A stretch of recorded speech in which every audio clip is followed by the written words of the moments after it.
But indeed. Good evening, my darling batlings. I hope everyone's had a fantastic day. Hello there in chat. I believe I saw Miss Mandy Lynn earlier, and also hello, Iron. Yes, I did see Miss Mandy Lynn. Just making sure I wasn't seeing things without seeing things. I'm joined tonight. Kind of things. I'm joined tonight for some Dad Simulator 2026, aka Pragmata, with Miles, Nico, and Furret, in no particular order. Is that a new transition screen I see? I've had this for the past couple streams. Funnily enough, it was completely free, unlike the bat transition that I used to use. This one takes a little bit longer, and as a result, for like the connections I've set up for like auto muting and unmuting, there's like a slight delay to us getting muted pre-stream, and a slight delay to us getting unmuted when I switch over. But I like this transition. It comes in multiple colors.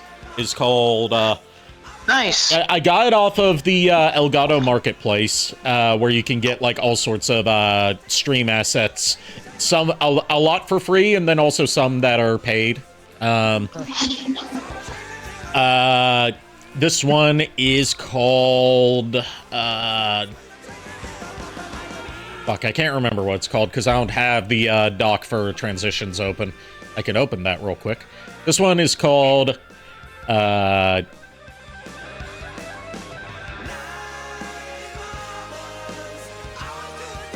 me check. Just because I know it's gonna drive me crazy if I don't figure this out. Good lord. Oh, that's just how my autism. You already are. That's just how my autism works.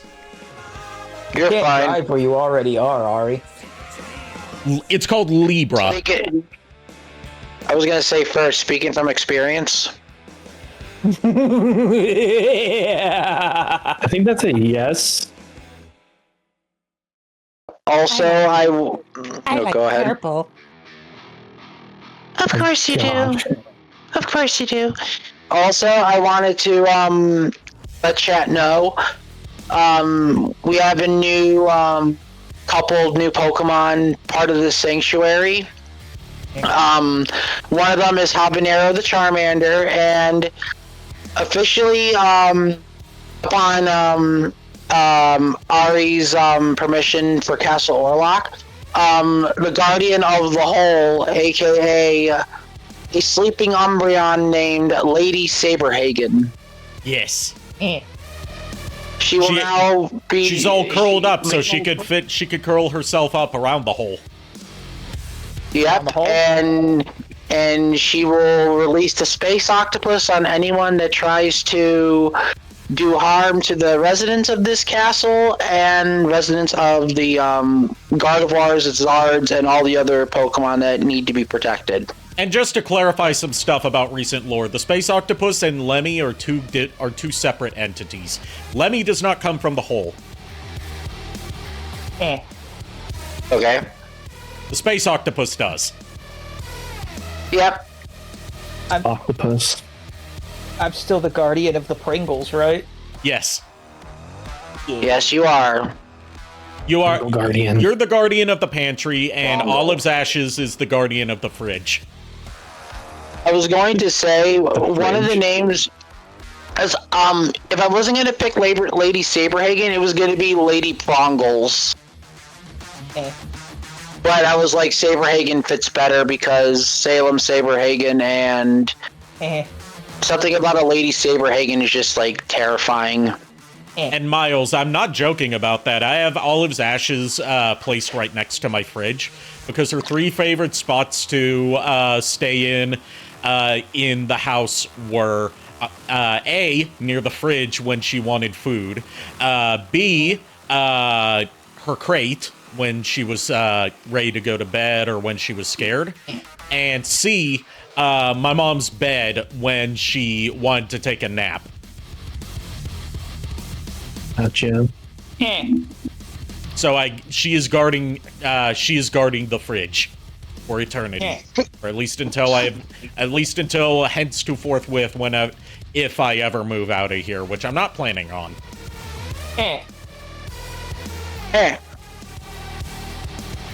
Anyways, we have Pragmata tonight, and 100% serious, no mods for this one because there's nothing interesting I could find for it. I swear that this is not a setup for some, like, haha gotcha bit. I thought about it, but I'm like, oh, there's, like, nothing, like, shitposty that I could do. At most mods I've seen people do for it are giving Diana cute little hoodies.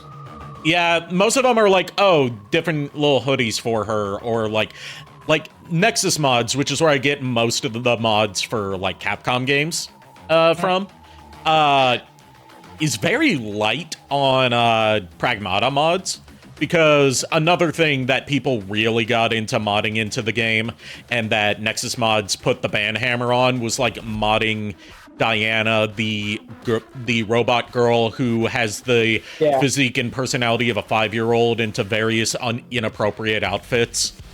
Thankfully, Nexus Mods has standards and does not allow that. Yes. As a result, there's not really all that much interesting to mod for, or not yet. There'll be something down the line. There always is for Capcom games. Fair enough. Playing the PC version, because that's the one I bought.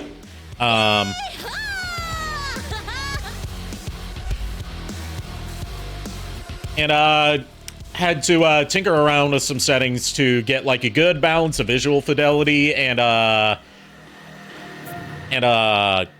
performance out of this, because like, this is a game that really wants you to play it with ray tracing for, like, proper vibe with the aesthetics. As a result, that increases performance demand. Oh no. I mean, it runs stably enough. There's occasional frame drops when stuff gets real busy, but it's not like a slideshow. No, I do not care about Lego Batman Legacy of the Dark Knight right now. Thank you, Epic. Oh, God. I want it mainly because one of the skins for Batman turns him into Kevin Conroy's Batman, and they actually use voice clips from Kevin Conroy's run as Batman. Like, I'm going to get it. It's just like, during this stream, I do not care that it is on pre-order, because I don't have the money for it. Right. Oh, God. Imagine that. We'll talk later-ish about, like, the keychains and how we're going to do that. Because I already owed money to JKR, and that left me with, like, $30 that I ended up spending on food delivery when we were on lockdown. I get paid the first of every month, so, like, June 1st, I can just send you the 50. Okay, we'll work it out. I would send it to you through PayPal would be the easiest, or, like, Venmo. Yeah, like I said, we can work it out after. Yeah. Yeah, it's just like, I'm spent for funds for the rest of the month, so. Keychains, it's a thing that Furret's trying to do for me for a convention he's going to, getting some autographed keychains from David Humphrey and Scott Dreyer, who are the original voice of Shadow the Hedgehog and the Sonic Adventure 2 and Sonic Heroes voice of Knuckles the Echidna. And this is, of course, assuming I'm reading it correctly and they actually sign the keychains and it's not just something they're selling at their booth. Right. Yeah. It's too short notice for me to send anything over there to get signed. Fully understandable. Like, they just announced them, like, this week, so it's, Or was it last week? Either way. It was last week. But, I still can't get over the fact that they specifically call out Christina V with the Shantae statue specifically.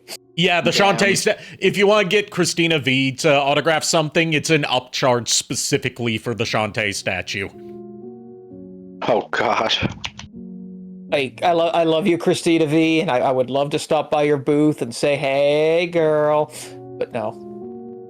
I was gonna say Shantae is one of the more popular characters she's played, so it would make sense. Look, I'll just admit it out loud. I don't have a lot of IRL waifus, but Christina V is definitely in that group. Yeah, Christina V's one of my celebrity crushes.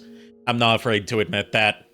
I'm not like parasocial about it. It's more so like I admire her acting and her interaction with her fan base, as opposed to like, oh, I am going to try to date her. Yeah. Oh exactly. God. Also, I wish to apologize to you, Ari. Me and Lulu could not find a Dracula cosplayer, so we couldn't tell the nerd that he owed you money. It's okay. Yeah. I would say my other like two biggest like IRL crushes are like, well, you know, anyone who knows me knows Amelie. Yeah. And more recently started really getting into Mori Calliope. Right. Yeah. Also, Iron says, wasn't Roll's outfit in Mega Man 11 a mix of a hoodie and a dress? Not really. It was more so like it was her Mega Man 8 design retooled to have the more like standard dress proportions of her pre-Mega Man 8 design, or like, you know, more evergreen design, with like the little white neck piece with the black buttons from her Mega Man 8 design, and like the black under the black sleeves from the Mega Man 8 design, if I remember correctly. Also, we got some news that they're replacing the Mega Man cast again for Mega Man Dual Overdrive, or Dual Override, that's what it's called. Because Capcom's been going non-union for its voice actors for like everything that they push as a big franchise, which they said they're trying to do with Mega Man now. Like, because they're going non-union, they can't hire union actors, which was everyone in Mega Man 11. So, yeah, Mega Man voice cast changes. They happen more often than you think, and yet less frequently than you would expect at the same time. More frequently than you think, because there's so many Mega Man multimedia projects, and they switch from studio to studio all the fucking time for different aspects of it. And also less frequently than you would expect, because it takes a glacially slow pace for Mega Man stuff to come out. Fair enough, yeah. Hold on, 1 + 1 isn't equal. I believe you. Don't get me wrong. I believe you 100% about the union thing and Capcom. But I was going to say Nicole Tompkins is union, and she's the voice of Jill Valentine.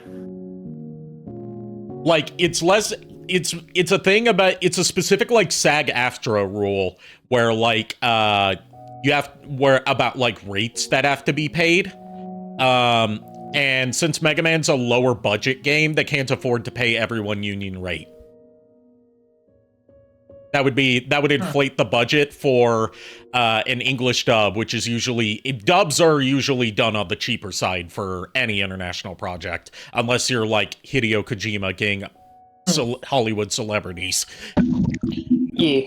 Yes, Hideo Kojima, also known for Yoo-hoo over here. Even though he's a Japanese voice for that motherfucker. But you know what? Thanks to you, Ari, guess what? He's now officially the Chupacabra to me. Yep. He's the Chupacabra. I just know that if I ever meet Nicole Tompkins, I need to get her autograph for both Jill Valentine and Poppy Playtime. And in Nicole Tompkins' case, it's interesting because she started out non-union when she worked on like Resident Evil 3 make. Village. Yeah, Village. Jill Valentine wasn't in Village. No, but Village was the first one she was a part of. Yeah. Like a lot of the actors that like were in the like 7, 8, RE2 make, RE3 make.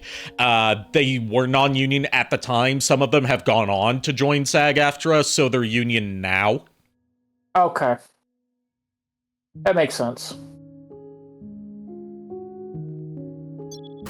But yeah, I want to get her autograph for Jill Valentine, and I also want to get for Poppy Playtime, because she's the voice of both Lily Lovebraids, and she's also the actress that plays Gracie Green in the indoctoration videos. Okay. Oh, wow. Ian says, oh, I thought that neck piece was a hood. It's not a hood, it's a neckerchief. Because in the Mega Man 8 design, it was just part of the dress. Mega Man 11 reinterpreted it as a neckerchief. With, like, little buttons on it. Also, I apologize, you were correct. Resident Evil 3 came first. Yeah. And then she was in Village. Yeah, I was gonna say, like, if I remembered, Remake 3 remake coming out before Village, because I was like, wait a minute, Village didn't come out till like a little while later. Yeah, that was during that period where they were pumping out Resident Evil games every fucking year. Response from the base AI? Yeah, I was gonna say something did not add up there. Yeah, because RE3 make was initially PS4, Xbox One, PC, and then Village was part of the PS5 reveal. Bring it in, Hugh. Yeah. Sydney, control your I am just hoping next year for ASEN, switching the manual control. Confirmed. like certain voice actors show up that I might be after. LSTV check. Lights. I'm hoping. Lights on. So basically what you need to get from this opening cutscene, because, like, I'm not gonna act like the story that I've seen so far from Pragmata is groundbreaking. It's very standard, but it's a good standard. We have a, like, repair/investigation crew going to a base on the moon that's gone silent. Okay. And our main character is Hugh. You can tell that he's the main character because he's the only one whose face you get to regularly see. Let me guess, last name Jackman? That's Luna filming for you. That's outdated. I can't get remember it. what his last name is. No, I was gonna say I Well, get it's not why they called him. happening. Yeah. I get why they called him Hugh, Yep. because it's you. Someone to answer our call. I was thinking more, given that, like, We flew all the way it's the dynamic of the character that's always in the armored-up bodysuit with the faceplate usually closed during gameplay being the human one, so Human, and then the the extremely human-looking, unarmored, like, just regular-looking girl is the robot. I thought it was that dichotomy. Just straight up the Futurama joke of, like, what's your name, soldier? Human! Oh god. Also, I will be right back. I'm gonna use the bathroom. I shall return. Okay. And they had a little brief explanation of, like, this game's sort of like applied sci-fi science, which is Luna filament, basically 3D printing material that can be used to make anything on the moon. We're going to the moon. check. We good? Don't know how to feel about this, but About what? Panels online. Okay. Let's I just happened to my mom texted me real quick, so I had to make sure she wasn't gonna bug me. And I just happened to catch a glimpse of K-pop Demon Hunter trading card game. Oh. everything all right? Heck. That's why I can't. This is why I don't know how to feel about. What you should be doing is watching the stream. Yeah. Well, no, like I said, my mom texted me. I had to get her to. Well, upload I'm joking. I know. They actually I spent my whole dang day awake from like 6 in the morning because they were redoing our flooring. Give me a moment here. They pulled up all the carpet and then they just straight up put hardwood floor upstairs now. Where's our I've had that done before. My mom had that done at her house this? You got because she decided she didn't like the carpet. sounds rough. That's how my mom felt. And then afterwards, Olive refused to ever go upstairs again because the hardwood stairs and flooring up there wasn't the carpet she was used to, so it made her scared. Up since 6 a.m., huh? Yeah, I know you've probably been up for longer though for it knowing that you. must be nice. Oh, I know, it's so nice. I wonder what those days are like. Welcome to the And then I had an interview like about 2 hours, like 3 hours ago. Man, you must have it so rough. Oh, I hate it.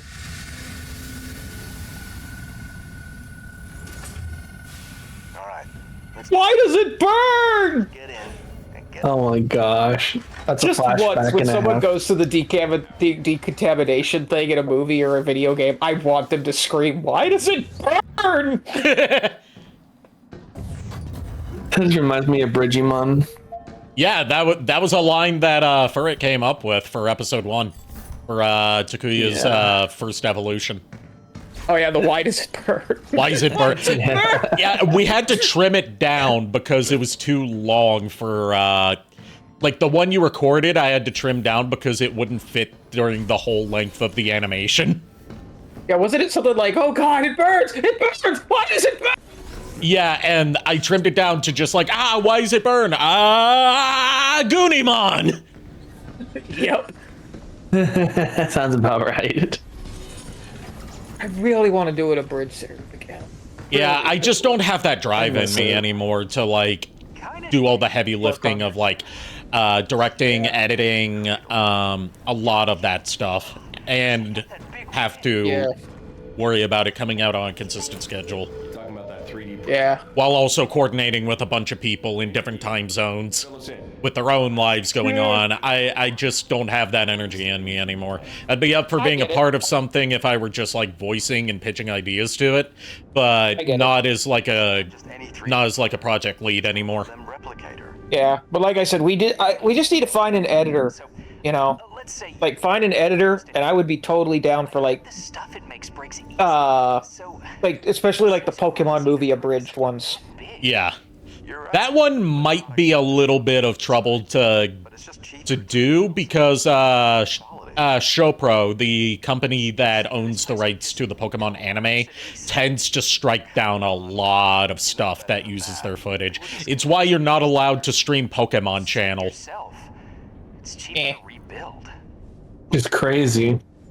It's stupid because that anime footage was made specifically for Pokemon Channel, but Shopro still strikes it down. With other materials, and stability is improved at the cost of complexity. Yeah. So it's to the point where if you want to stream Pokemon Channel, you have to play a modded version that removes all the anime cutscenes from it, which is the entire story that you're trying to unlock. So maybe you can explain it next time.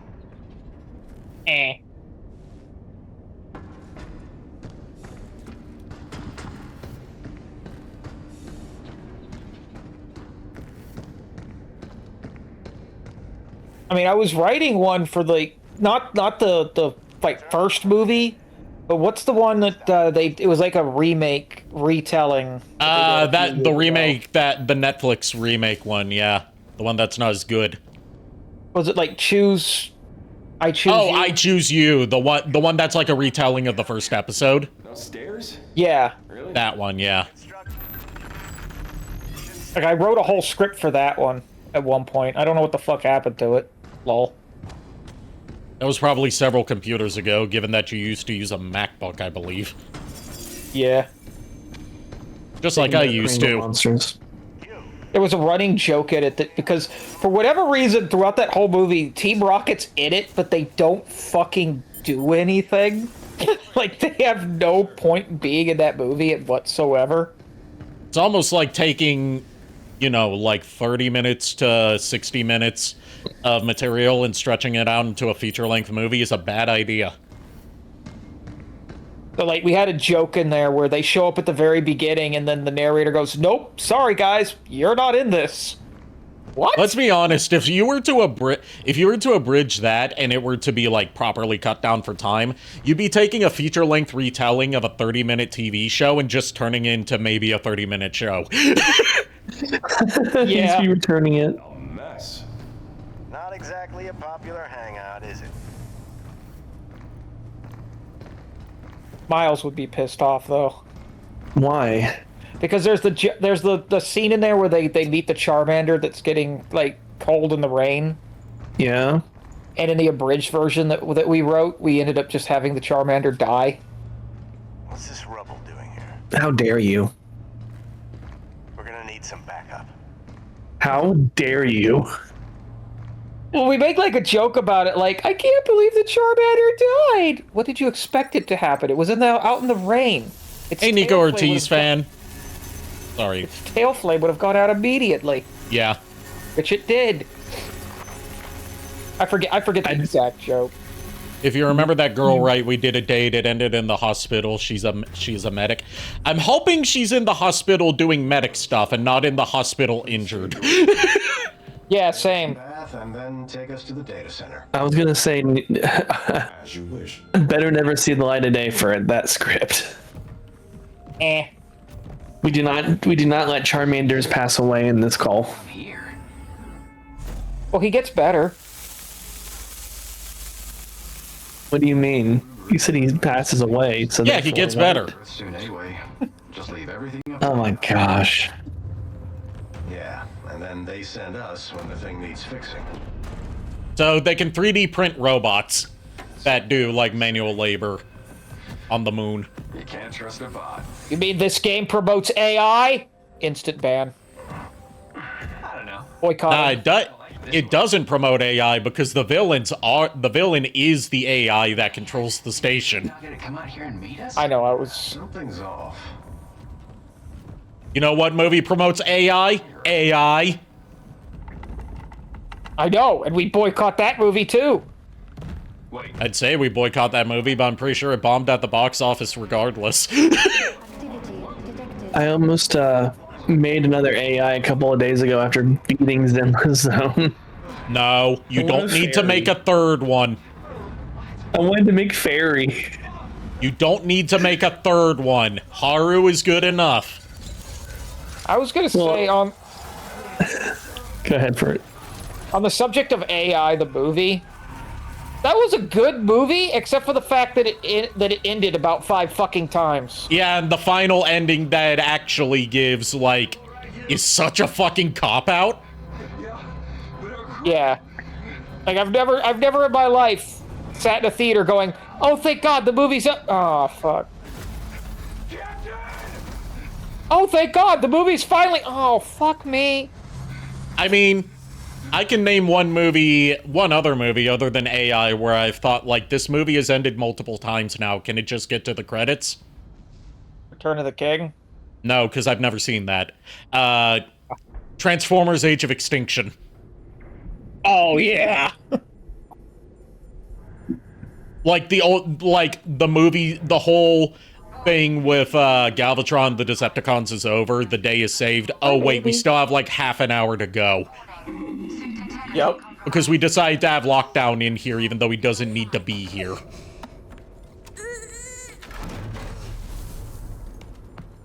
Child. Oh, this is cool. Done. I heard about HoloLive's Gundam collab. Yeah, because Should this be year's hearing about Gundam's Pragmata on the 50th show. anniversary. I have a gut feeling they're making model kits of them, and if they do, I'm getting more Calliope and Or at the players. very least, they're doing like themed Gundams. I mean, they're just taking older Gundams, changing the color, and then like tying them to the individual. Yeah, that I figured that's probably what they're gonna do because it would be an easier sell and also easier use of pre-existing molds rather than creating whole new molds for HoloLive model kits. Yeah, they're just gonna change the colors to match them. So All I'm saying, isn't there like a Death Scythe Gundam? Nah, there is, but it's not one of the. It's not Mori Calliope though. I was going to say that one should have been Mori Calliope. It's right fucking there. Everyone Yeah, says it exactly. should be. It So, is. yeah. For which one is it? Do you know? Well, when it wasn't Death Size, I tuned out, so...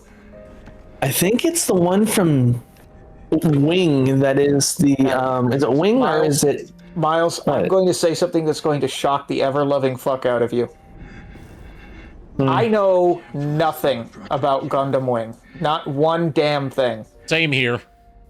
You could literally sit there and name off all of these mechs, and I'd have no idea who the fuck you're talking about. The only Gundam show I've seen more than a couple episodes of is SD Gundam Force, which is the one that everyone hates.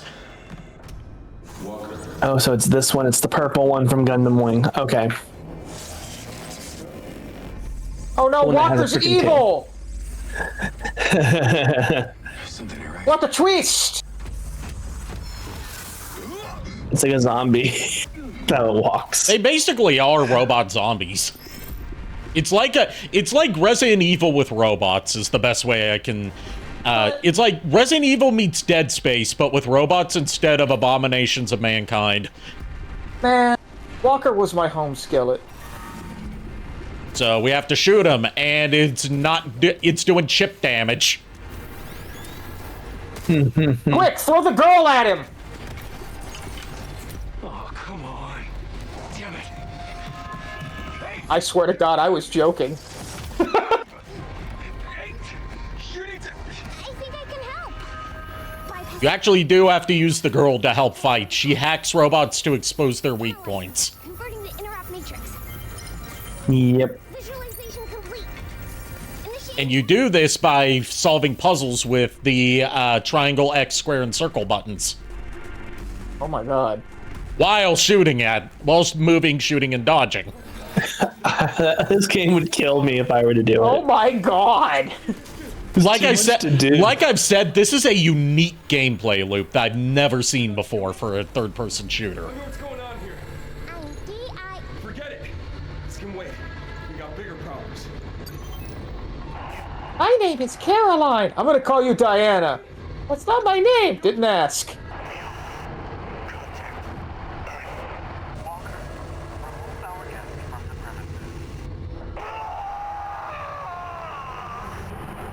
Captain? Rest in pepperoni. Look, all I'm saying is you can tell which guys in the team are expendable in these futuristic sci-fi stories based on which ones you can clearly see the faces of and which ones have their faces covered up at all times during their intros. Yep.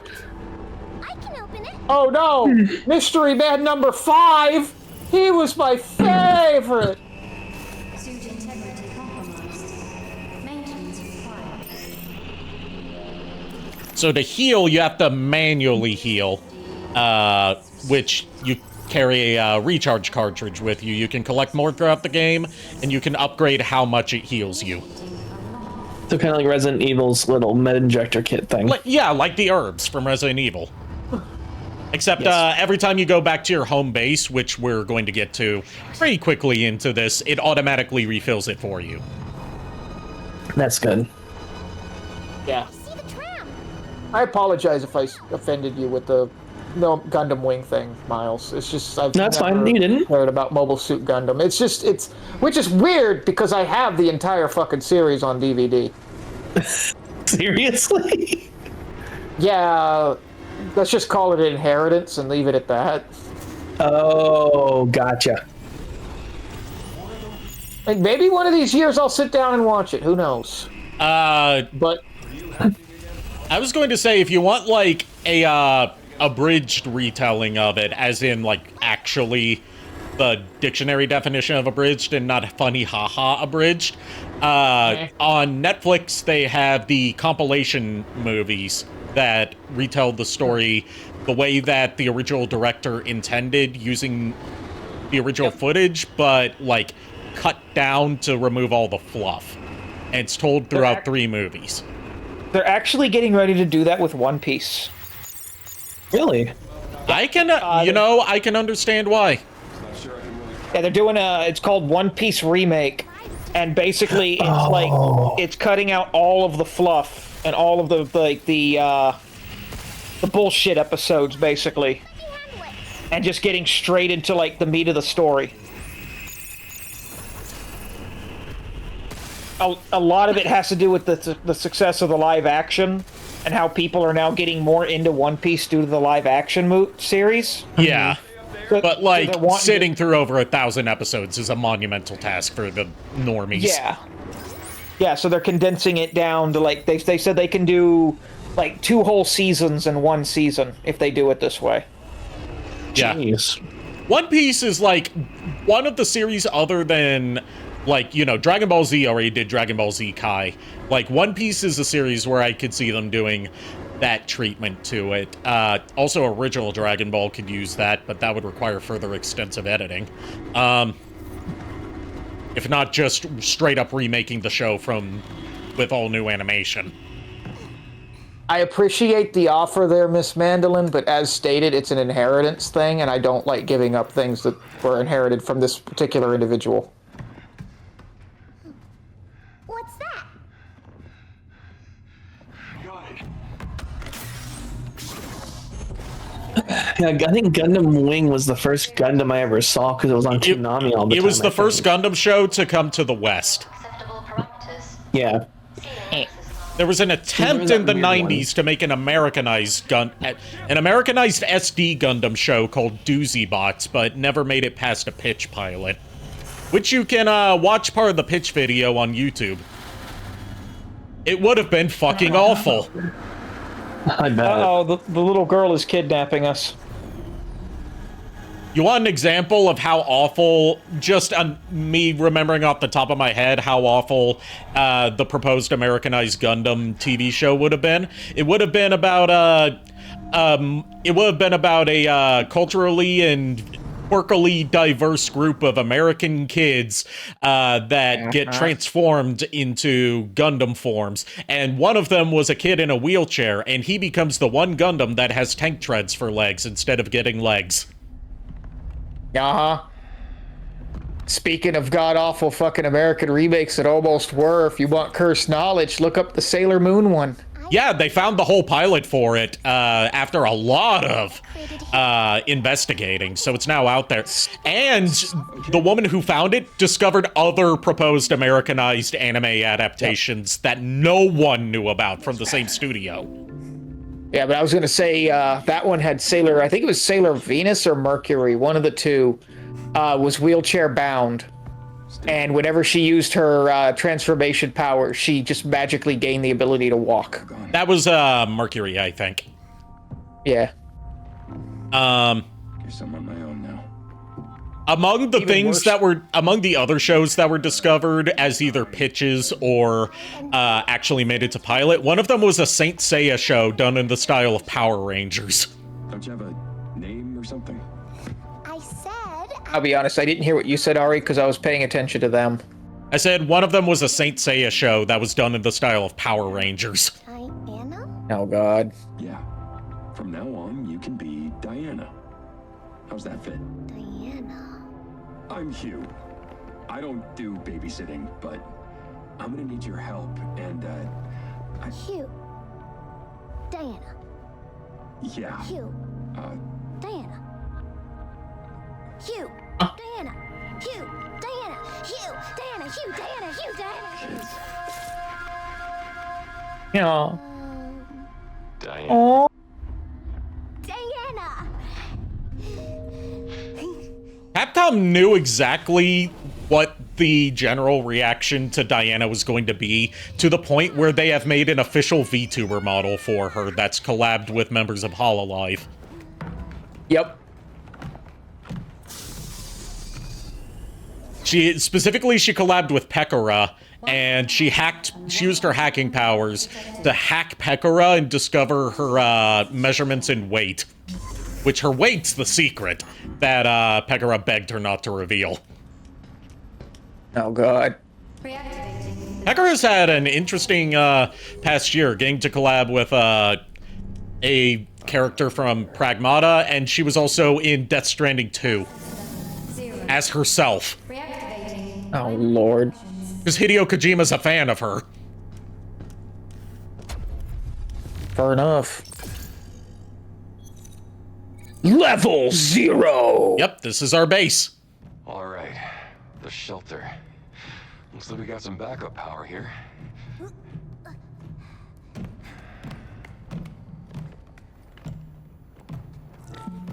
Let's see if Did Nico fall into the toilet?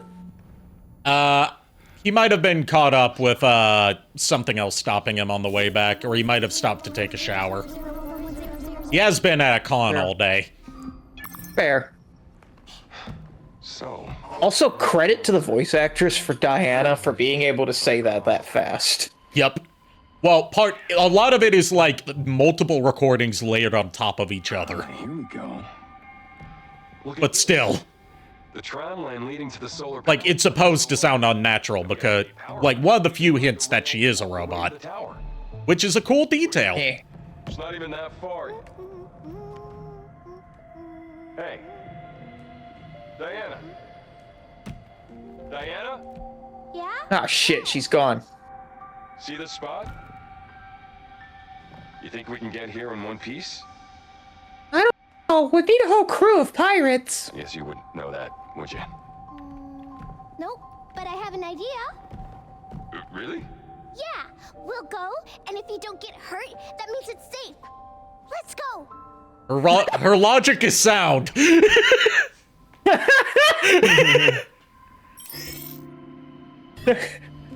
We'll go, and if you don't die, then we know it's safe.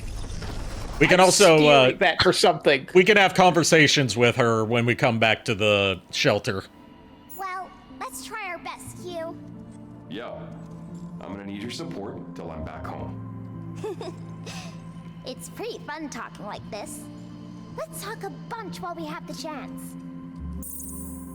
And as your relationship levels up with her, she gives you gifts. Aww. And by gifts, I mean crayon drawings of stuff that's happened in the game. Oh. She deserves all of the head pats and hugs. Yes. Hugh, why did you come to the moon? Work. I got bills to pay. This ain't a field trip. We lost contact with the folks here, so we came to check things out. I thought it was just gonna be signal interference or something. It'll be okay, Hugh. Space storms mess with signals all the time. So your guess was pretty good. If you're trying to make me feel better, I appreciate it. Aw. Let me ask you something. Just how smart are you? Smart? What's that supposed to mean? I don't have any special add-ons. So you don't know anything about what's going on here? Yep, no idea. So you're about as useful as a chatbot, huh? Ouch. And she does not take offense to that. She just enthusiastically says that she has no idea what the fuck's going on. Love her. I am back. Welcome back. Hi, Nico. Thank you. We have met our robot daughter and have established a home base to come back to. Okay. It's called the shelter, and we just had a couple conversations with her. Okay.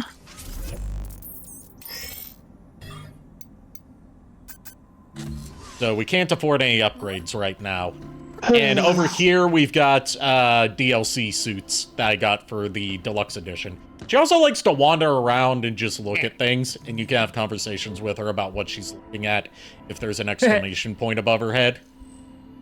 Okay. I'll BRB myself, but I do have my headset on. I am going to equip one of the DLC skins that is the best DLC skin. I'm gonna leave Diana as she is, but for Hugh, Lunar Cat. I'm giving his suit cat ears. Oh god. Oh my Cat ears and gosh. claws.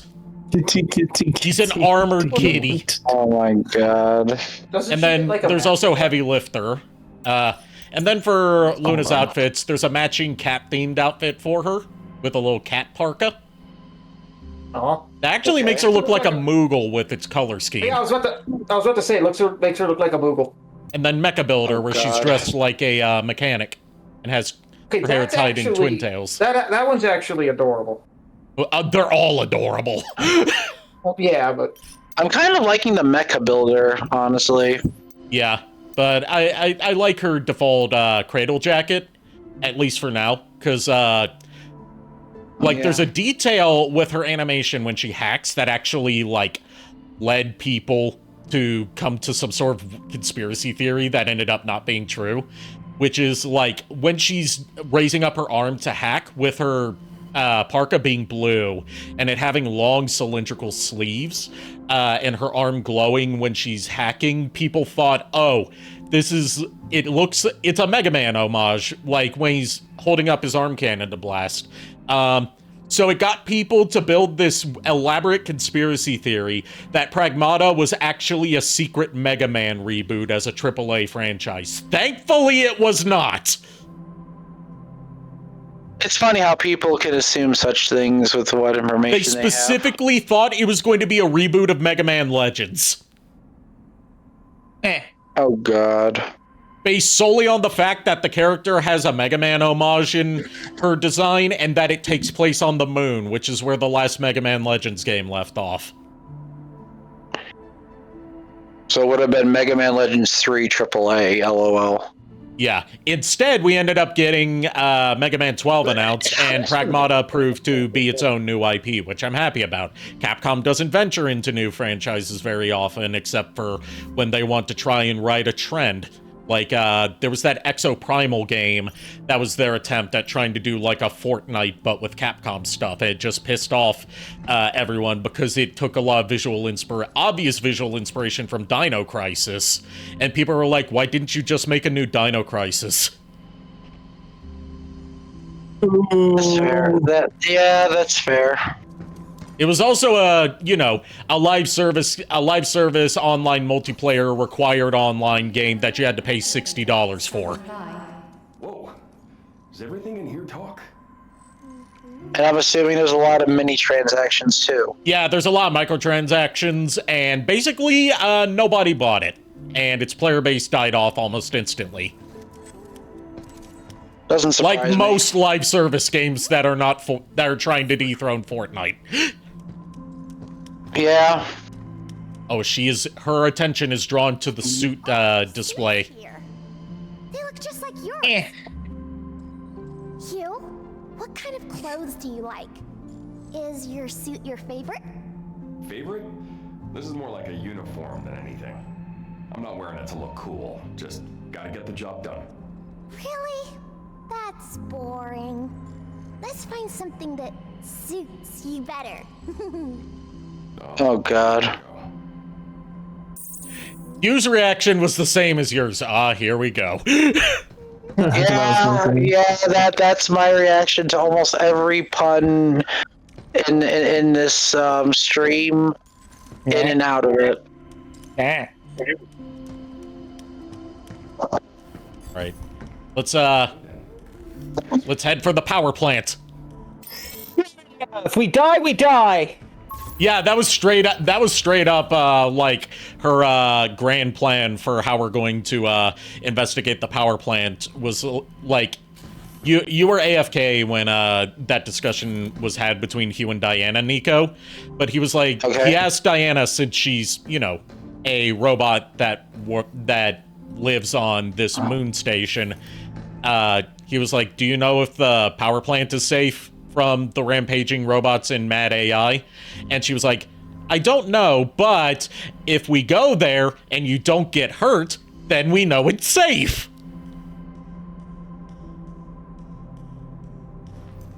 The best idea, obviously best idea. I'm sorry, that's just a straight up Riku excuse. No, that's Alice. Yeah, that's Alice. It's a mix of both. So, darlings, do you think it's safe inside that castle? Well, if you go inside and don't die, we'll know it's safe. Well, with that theory, no one set foot in that castle since 1094. I never said it was a sound theory. But it was a game theory. Thanks for watching. Now I'm going to gift a copy of Undertale to the Pope. Oh my Damn it. God. I'm going to gift a game of Undertale to the Pope. Okay. That's something MatPat actually did. Yes. Yes, it is. That is going to go over so well. I mean, the Pope didn't seem to mind it. This is what shit as people give MatPat. You got to admit, the dude has a sense of humor. Yeah. I mean, the Pope's a gamer. He games. The fact that he popped up in Five Nights at Freddy's the movie. and actually got to say his trademark line. The Pope or Matt Pat? Yes. I was gonna say, I don't think the Pope showed up in Five Nights at Freddy's. If that was the case, I would know about it. You guys didn't saw know? both movies. You guys didn't know he played Freddy. Iron So that said, is why- but what did the Pope think of the game? Like, Matt Pat gifted it to, like, gifted him a copy of it in person as, like, you know, telling him that, like, it's a game that preaches solving things through peace rather than violence, which is what Pope Francis was all about. Yeah. It's true. It does kind of, but it also Yeah. teaches violence instead of peace. Well, if you go Depending that on the route route, you it take. makes the game absolutely miserable to play. I was gonna say, it's more so the fact that the game is about peace, but you also have your morbid curiosities. You guys want some cursed knowledge? Yes? Sure. Okay, so in the game Undertale, if you go the the violent Genocide. route, Genocide. Genocide. route, Temmies are the only enemies that will never show up. Another messed up thing about that is you can, unless you I think it's like either delete the files or re-download your game. If you go down that route way too many times, your game gets locked. Yep. Warning, severe tremor detected. Warning, anomaly detected. This power plant has entered emergency mode. Cradle power output is currently limited to 35% of standard capacity. Trams and supplementary facilities are now non-operational. To restore full functionality, restart the main power generator on the top floor under administrator supervision. So, tremors and the reset switch is on the top floor. That doesn't sound safe at all. Looks like we have Also- a Yeah, but- power switch nearby. Let's go find it. Also that, everything in this environment is 3D printed. Oh my fucking god. It's made out of, moon material called Luna filament. But yeah, if you go the genocide route, Timmy's won't show up, and when you go to Timmy Village, it's completely vacant except for the shop owner, and she is extremely nervous about you being in her shop. Understandably so, especially since the fact you're on a murder spree. I don't feel good all of a sudden, so I'm gonna go lie down. So I hope you feel better, Miles. yeah, I got with a sudden tired spell, so I might go lay down, and if I feel better enough, I'll hop back in. But for now, Okay. Go see get y'all later. Go get your rest. And good luck on your interview. yeah, I Yep, appreciate good luck. it. Yes, good luck Good luck. storming the castle. May the Gardevoirs bless your success. I'll see y'all later. We got a couple emails that we found on a PDA. Lockdown procedures. Every rookie on the team gets thrown off by their first lockdown drill. You're not alone. Just operate the terminals located in the inactive sectors to disengage the locks. Most problems sort themselves out once you're at the controls. Good luck. And then a response to hologram surveillance. It has come to my attention that a simple mistake I made got caught on hologram, and now the recording is being spread around the cradle. I enjoy my work, but it doesn't foster a positive work environment knowing that everything I do could be subject of criticism or a joke. Is it really necessary for all operations to be recorded with such strict surveillance? I regret to Yes. and then this is the response to it. I regret to inform you, upon joining the Cradle, you agreed to a contract acknowledging that all areas, except for designated private zones, are subject to continuous 24-hour surveillance. Honestly, I sometimes wonder if the company is pushing the boundaries with this policy, but I suppose Delphi wants to leverage its access to state-of-the-art technology to strengthen security measures Cradle-wide. I'm sorry I could not provide a more concrete answer, but rest assured, your concerns have been noted. 9 out of 10 ghost type ferrets agree. 9 out of 10 HR response. To be fair, I'm not a ghost type ferret. I know, but I'm saying Pexi ghost type is. ferret. I know. My Who do you sister- think I was? Yeah, I was gonna say, who do you think I was talking about? I like to joke. I think Nerd E would be a fire type for it. Yeah. Primarily because he does canonically carry around a flamethrower. Good lord. Yeah. Yeah, that's fair.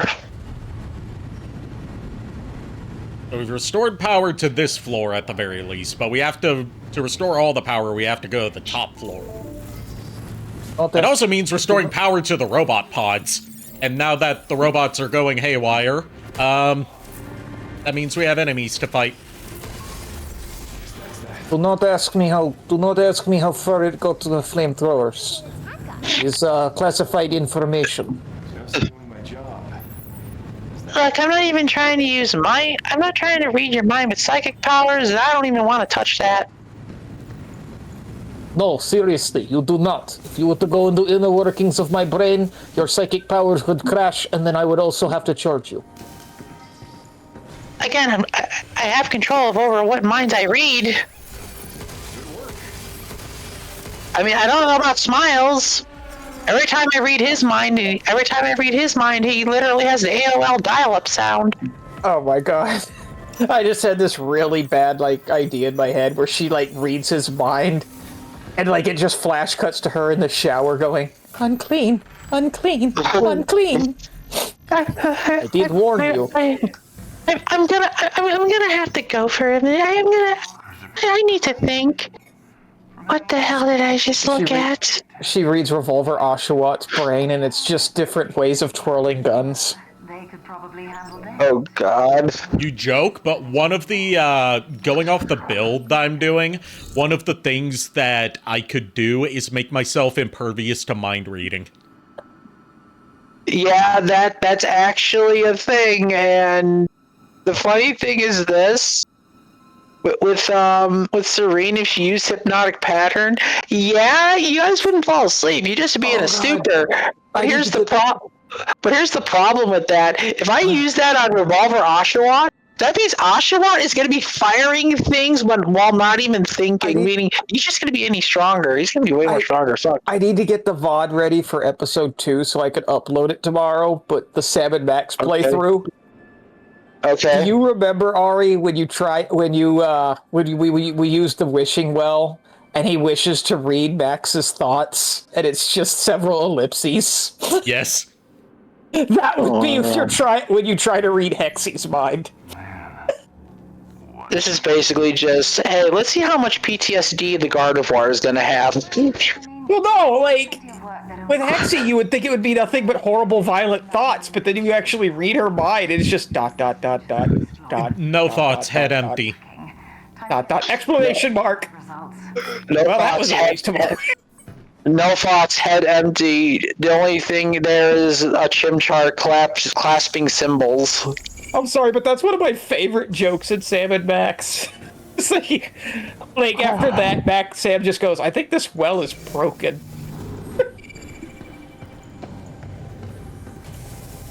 So you see this over here? That's a collectible. But we can't get to it because it requires going from a route that we can't get to yet.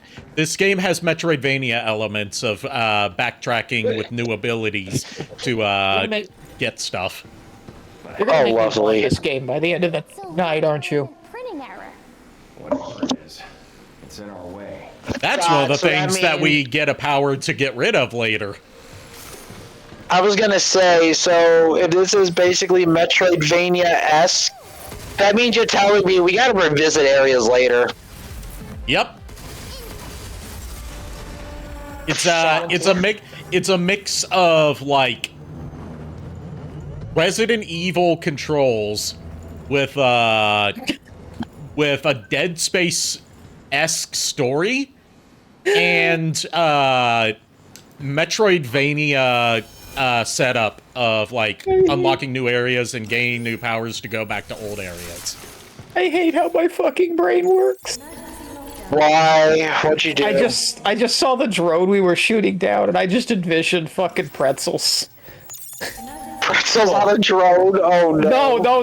No. It's like, so you want to buy drone? Very helpful in battle. And it's just a Magnemite with a fucking gun strapped to it.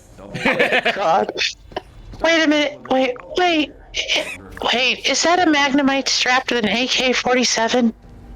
I will neither confirm nor deny allegations that I did this to Magnemite. Look, it reminds me of an Umbreon that turned a Magnezone into some sort of, like, flying saucer with a railgun. I don't know what to think about this. I would be more questioning where I got gun in Pokemon World, but Revolver I have a gun. Oshawott exist. That's why I said, but then again, Revolver Oshawott exist. Yeah, I Look, forget one gun. I have 3 question- guns. look. I like to the be idea fair, that... Go ahead. I was gonna say, to be fair, a lot of things don't make sense. We literally play off of Toon Force logic, and I'm gonna be completely honest. A lot of the logic that we follow normally does not exist anymore. Oh, you want Toon Force gun? I can get that too. Pulls out the gun from Roger Rabbit. Use this to go back to the shelter. What the fuck? Good to know. The bullets talk. If things get crazy, we can head back for a breather. That's the bullets talk. That's a neat trick. No, it's not. It's getting them to shut up. That's the fucking trick.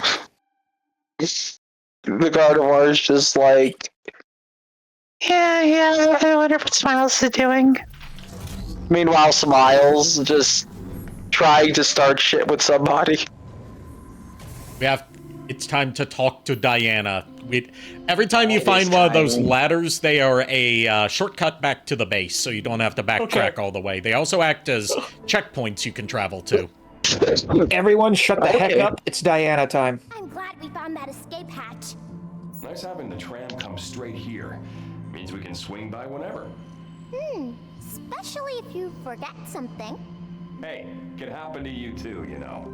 It won't, because I don't have to carry anything. Fair enough. You know, the more I'm around you, the more you seem like a real kid. I wonder how many bots like you are hanging around here. Not many, because I'm specially made. I'm DI-03367, a state-of-the-art Pragmata created here at the Cradle. Here you go again. Diana. I Hey, heard but you, why, though? right? Every time she goes on her, like, pre-programmed designation readout, he always cuts her off. Oh God. Hacking seems pretty intense. What exactly are you doing? Why would they create a child? Well, I'm a state-of-the-art Pragmata that Edis can't control. Yeah, so I've heard. And like, I've always had this function that lets me manipulate data transmissions. Then one Okay, day I but- just tried it out. Pretty cool, huh? Whoa, that is pretty wild. So you're like some super adaptable AI bot? I'm not some AI bot. I'm a state-of-the-art And I spoke too soon. Why do I relate to this character so much? Okay, but... Okay.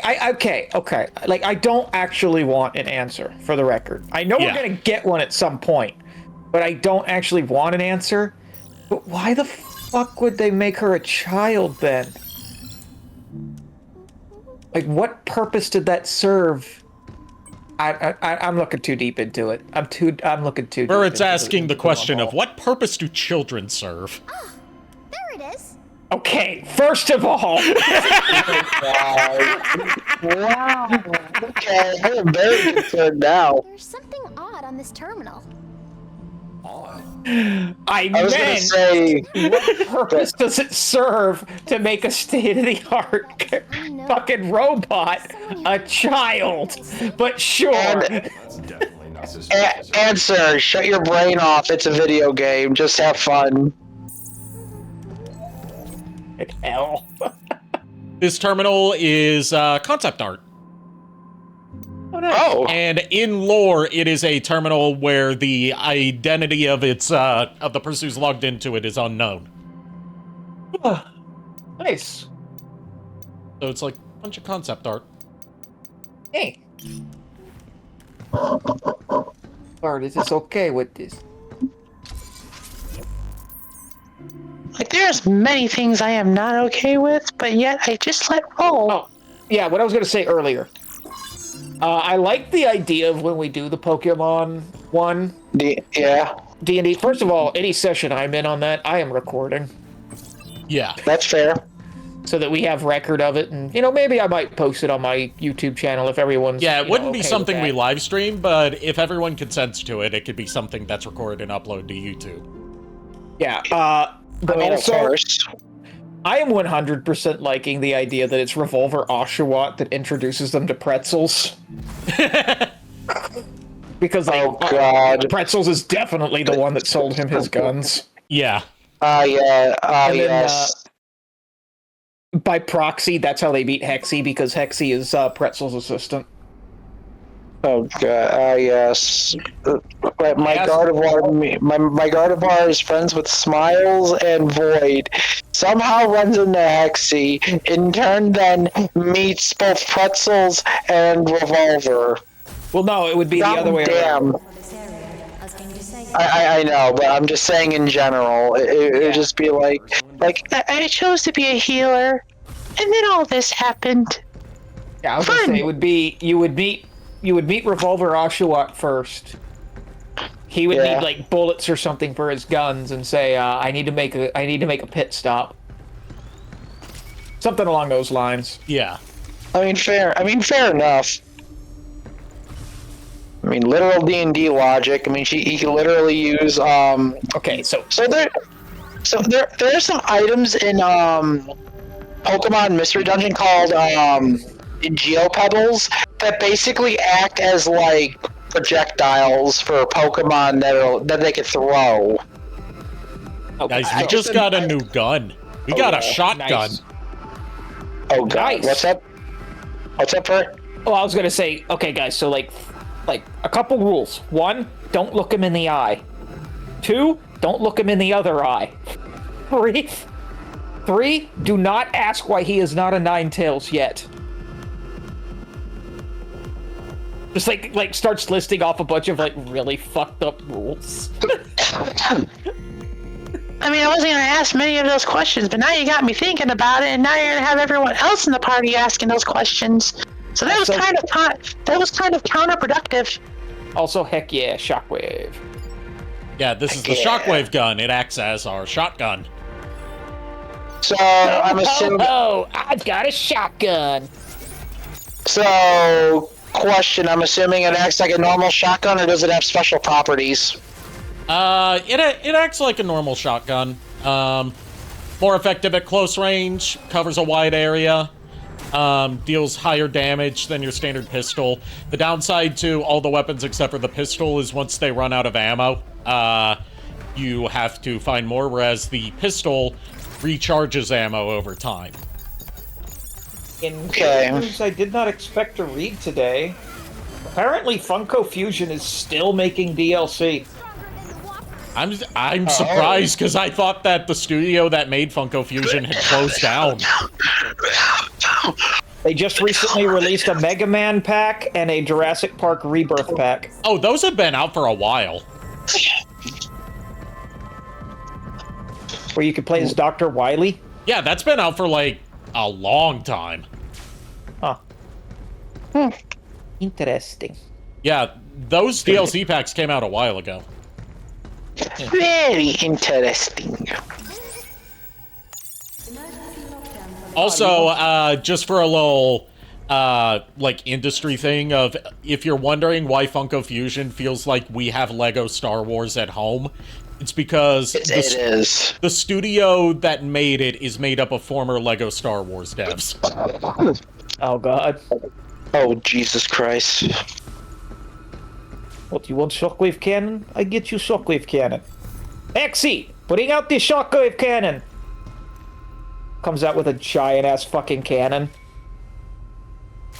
No, Hexy, the Shockwave Cannon. This is not Shockwave Cannon. This is Shockwave's cannon. Discuss this. We do not steal cannons from Transformers. Jesus. Wait a minute, a Transformer. Wait. There's a guy named Wheeljack over in my farm.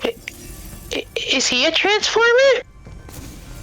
I need to lay down. Have you seen him transform? I'll tell you whether he's a transformer or not if he transforms. I read his mind unknowingly, and there's a lot of things I do not understand, and I am a psychic type.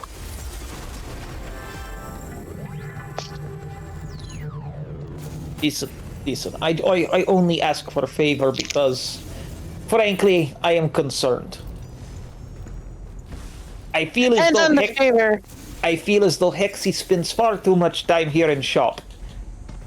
I say this out of concern for herself and also out of concern for my shop. Please take her with you. Let her see world. Hey, she's down. Also, a couple. Well, We just got another gun, the stasis net. I horribly misread that at first. When you What did you read it as? I read it as stasis nut. And I Oh my what? God. To be fair, I have primed you to think that. Stasis nut. That would be torture, honestly. Stasis net basically creates a little field that immobilizes enemies. You stop him. I know, I was saying, like, having a stasis nut would actually be torture. Stasis nut is just a sci-fi term for blue balls. Exactly. Fair. But yeah, I'll come up with a reason why he would send Hexy with you guys. Oh, definitely. Oh my God. Or she just follows you guys out of boredom. I mean, fair. Then again, a lot of the Pokemon in the D&D campaign, anything could happen in that D&D campaign. Let's be real. It's just a multitude of mini stories leading to one massive story, and that's literally it. Oh, if anybody in the chat can draw, by the way, I'm actually looking for a commission for a very specific thing involving Riku and Alice. Oh. I came up with it the other day, but basically it would be what the cover sheet for her, what do you call it? Story arc would have been. Oh, okay, for the video for the session. Right. Basically it would be Riku herself, like, down on her knees with her head on her, like, her hands on her head, like she's having a panic attack. Yeah.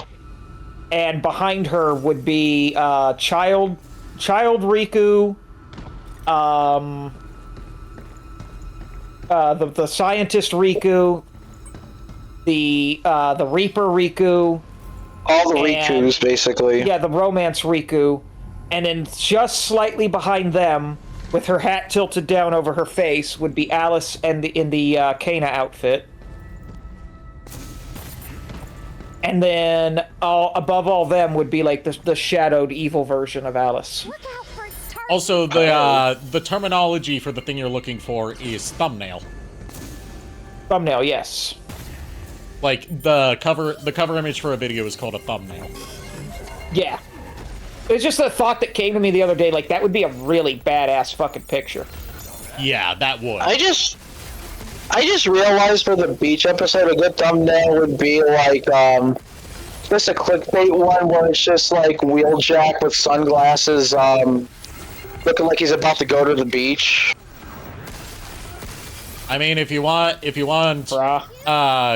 clickbait for a beach episode, just the girls in their swimsuits, and because Baron's swimsuit would be too NSFW for a YouTube thumbnail, there's just a big like pixelization over her body.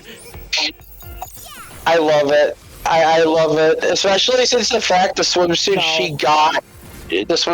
got. Oh no. No, she just gets Mike Wazowski by the title of the episode. I was also another idea that came to my mind for how to creatively censor Baron's revealing swimsuit to make it TOS friendly for a YouTube thumbnail would be what my friend Mistress Dove, who I heard from for the first time in a little bit earlier today, she just messaged the blue. So I appreciate it, Duff. Okay. Her model for her PNG character is wearing somewhat revealing clothing with a very curvaceous figure, and that's gotten her in trouble with YouTube TOS before. So just for the thumbnails, she has a version of her avatar that's wearing like a turtleneck sweater that has TOS written on it in big letters. Oh, nice. I was going to say another idea would have been probably like one of the people running the festival on the beach is just like putting a towel on her, sort of like what happened with Lukua.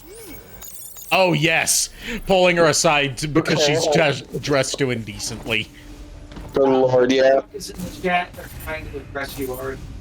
Okay, hey Chuck.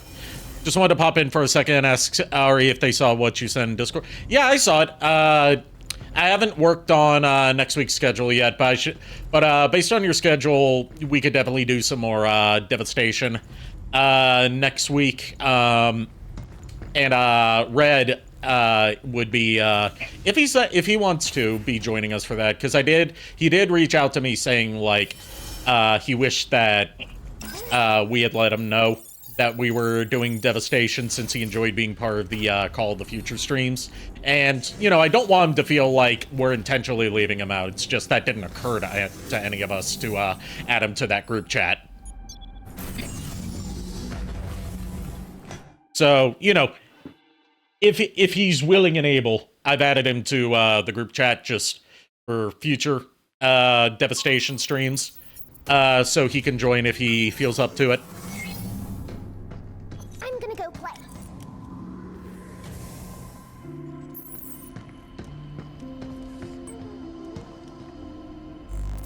But to answer your question directly, yes, I did see the messages you sent me in DMs. That's a long way to say yes. 3 hours later. So anyway, the answer is yes. Yeah, it's the autism and ADHD combining to make something not quite as good as either. Oh, 100%. Like, get you on that. And so every time we pick up a new gun, we get the schematic for it so we can print them back at our base and put them into our loadout when we go back out.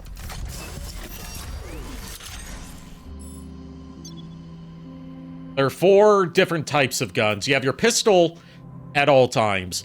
Then you've got, like, heavy guns, or attack units as they call them. The shockwave gun being the first of them that we get. We get some others throughout it. One of them being basically a charge laser. There's the tactical units that are used for like immobilizing or stunning enemies. And then there are defensive units that are used for either defense or distractions.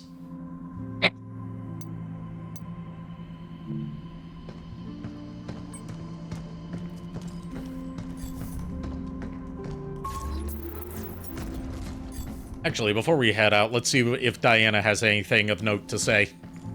Because she does tend to have a lot of stuff to say as we progress, but eventually she will start looping through certain things if nothing new has happened in a while.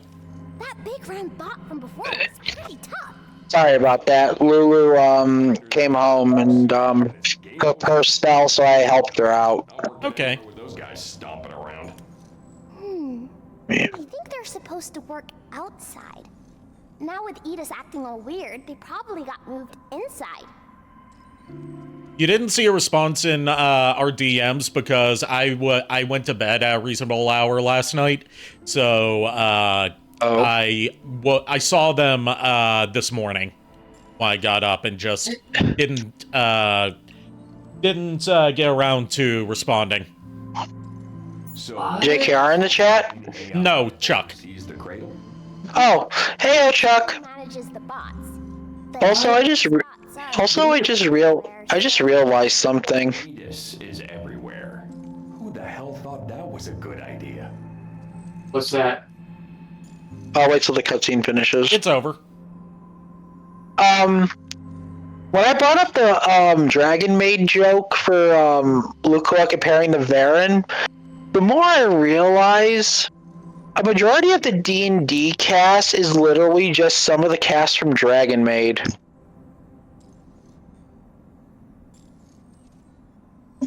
Something I realized thanks to one of my friends sending me every single ad he sees for the new Dragon Maid Gacha game is they have revealed the measurements for Ilulu.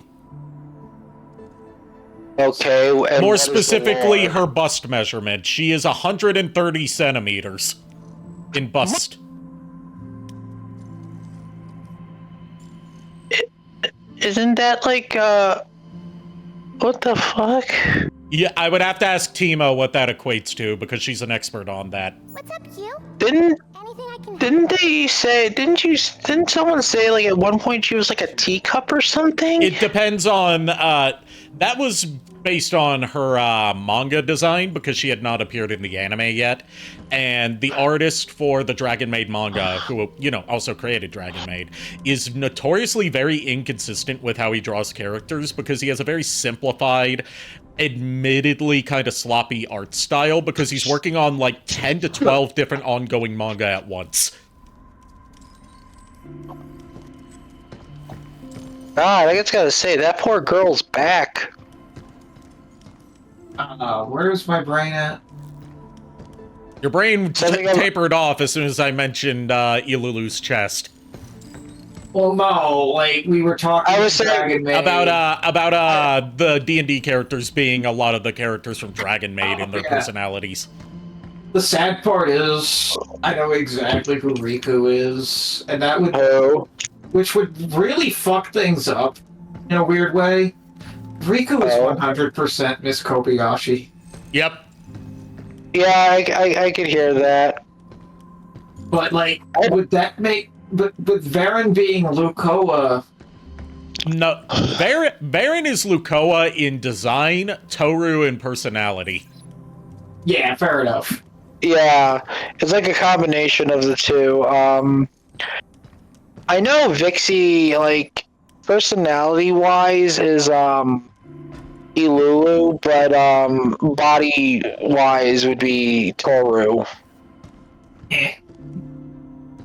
I don't even know who the fuck, Atox would even be. Fafnir. The one, yeah, Fafnir. Fafnir, sorry. Oh, he's Fafnir? Okay. 100%, actually. Look, let's be real. Fafnir's, like, one of the best characters in that show. He's the most relatable out of all of them. And he's just like, what should I do, Fafnir? Kill them all. He just wants to stay in his gamer cave. I relate to that on a spiritual level. Which one's the one that I had a crush on? I forget her fucking name. God damn it. Describe her and I can tell you. Well, she's like the rival to Toru. Elma. Elma, Yeah. I just love how Elma gets a job because she's fucking bored. look, Elma is also, like, relatable because of the fact she is the one that reflects all our struggles just so she could survive. She would be our Wheeljack. She definitely would be the Wheeljack of the group. But like I love Elma so fucking much because like I do too. her whole fucking shtick is that she's bored out of her fucking mind, and she lands a job because she just happens to be really fucking good at it. I just love the fact that whenever she like has a snack or something, she acts very adorable. She's literally just she's like, blown away by how good human food is. Yep, and she's just specifically like, the sweets. I was gonna say, like, I want to hug her. I'm like, I want to protect this dragon. Come on. Yeah, Elma is protect. Yes, Elma is protect. Elma and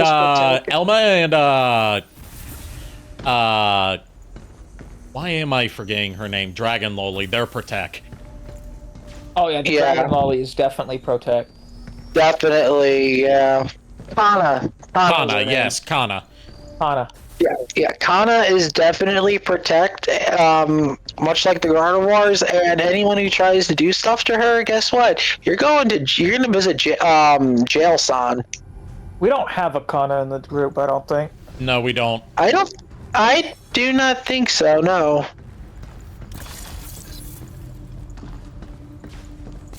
Hell, I don't even know who Alice would be.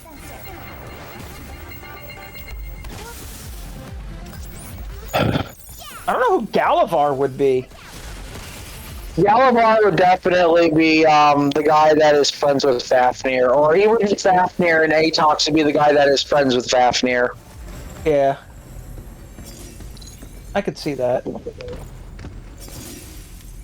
Like in the campaign, they became bros. They became best friends at this point.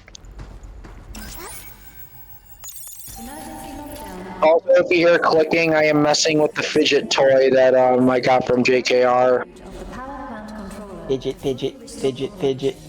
Chuck says, wait, who am I? You are, which one did we say? Wheeljack is akin to Elma, like hardworking, real with the group, and Nick, Works out of boredom. the one who called you? works out of boredom. Yeah. That was James, the captain.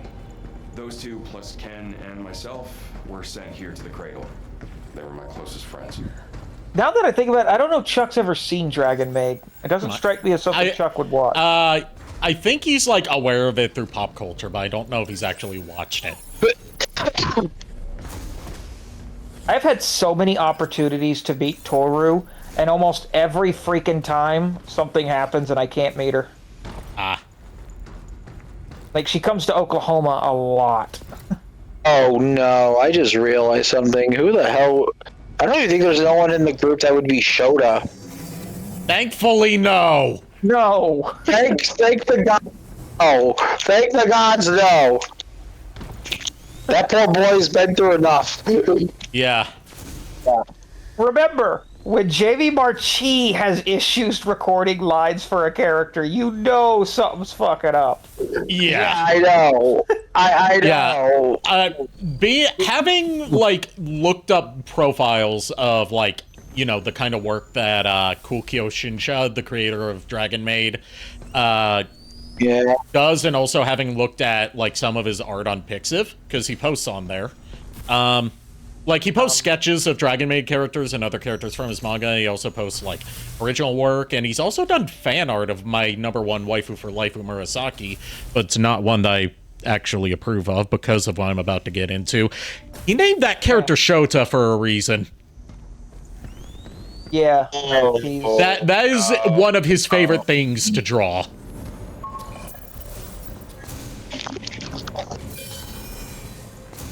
Yeah.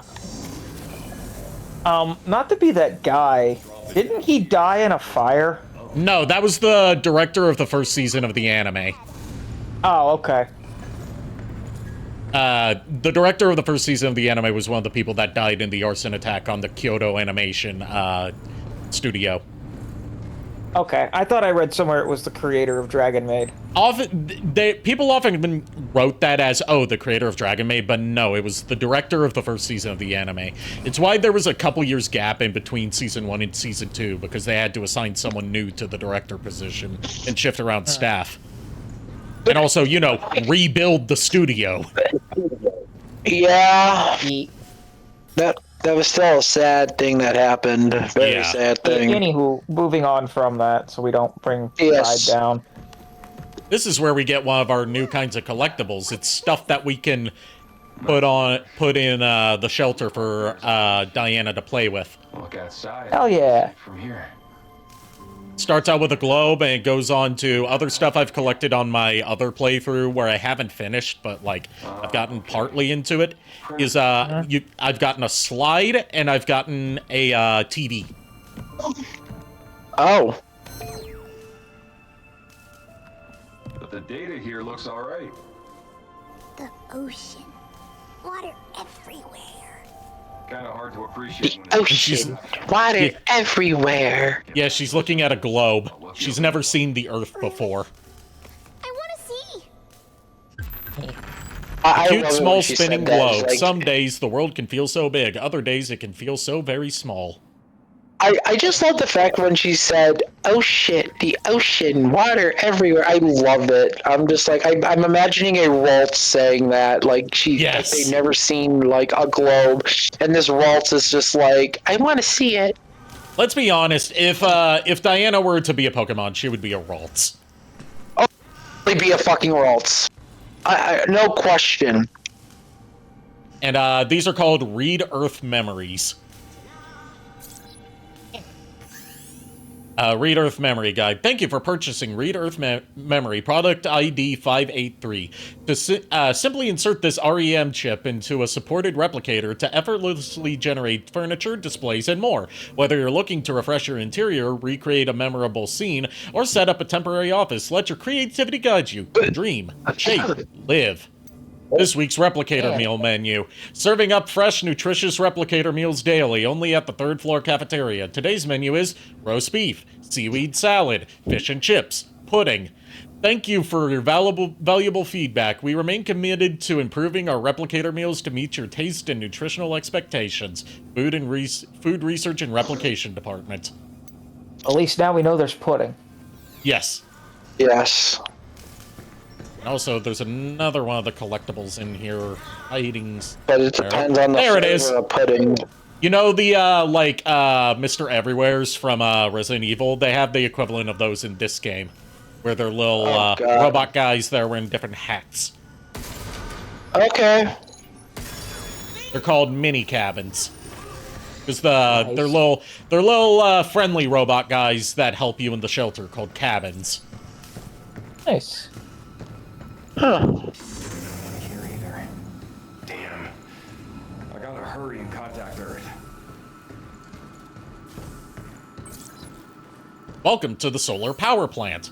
The key to living on the moon and advancing research and development was ensuring access to a stable power supply.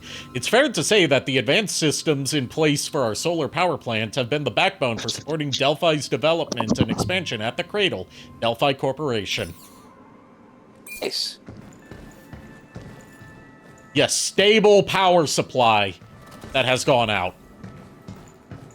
It requires rebooting from the top floor. Here's an email to Youngbai from Kevin. How's it going? Things at the solar plant are, in a word, quiet. Grunts like us show up in the morning and check out what the bots have planned for the day, and then we spend the rest of the shift trying to look busy. Gets you thinking, we're both engineers, but you ended up on the front lines of lunar development, and me? Wish I could be out there too. Well said, boss. Leaving him bored to tears. Man, cry me a river. Are you bored too, Hugh? Nah, I'm good. Kinda hard to get bored keeping up with your chit-chat. So passive-aggressive. But in like a teasing way. Yeah. I don't know why. It just feels like I can relate to him with Atox in a way. I don't know why. Better. And we just got a suit mod. These are little perks that you can equip for different stat bonuses. Okay, so it's basically like mini buffs. Yeah, you can only equip one at a time for now, but you can upgrade it to carry, I think, up to 3. Like, the one we just got gave me a 10% health boost. Oh, okay, so they're basically just accessory slots. Yeah. Yeah.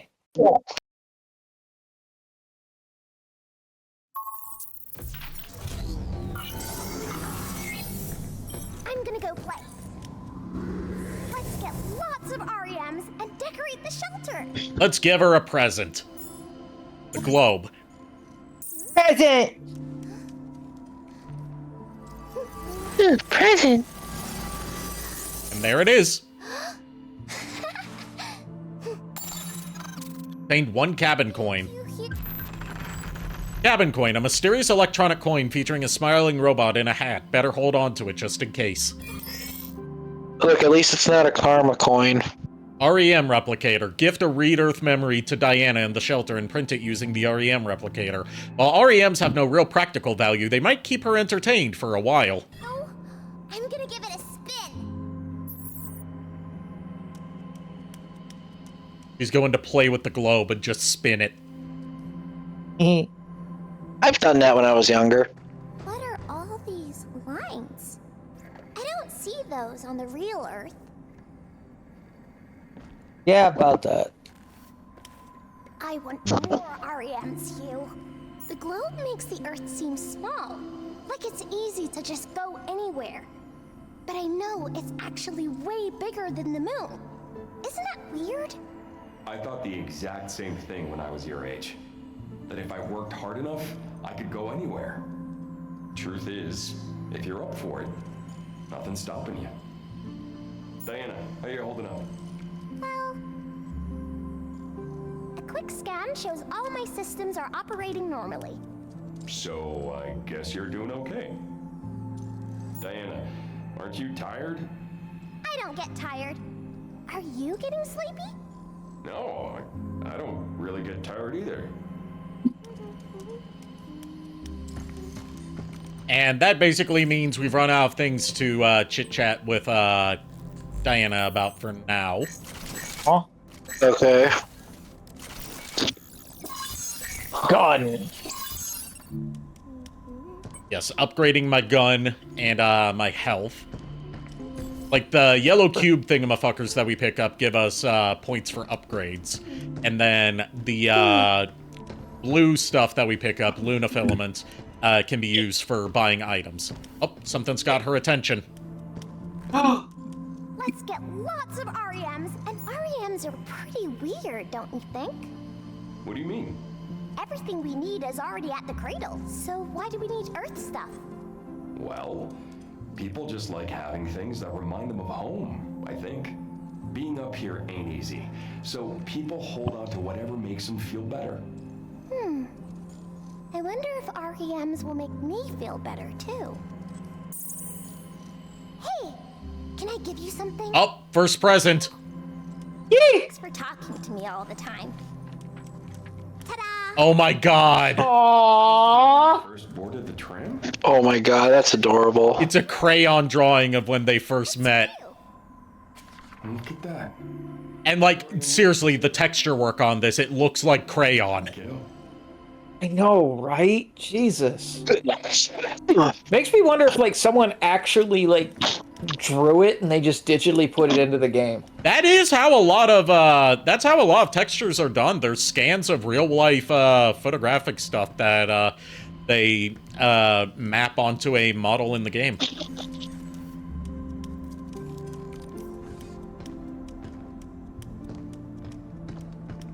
So I wouldn't put past them to actually, like, have these crayon drawings be a real thing that's somewhere in the Capcom art department. Chuck is asking you about his schedule again. I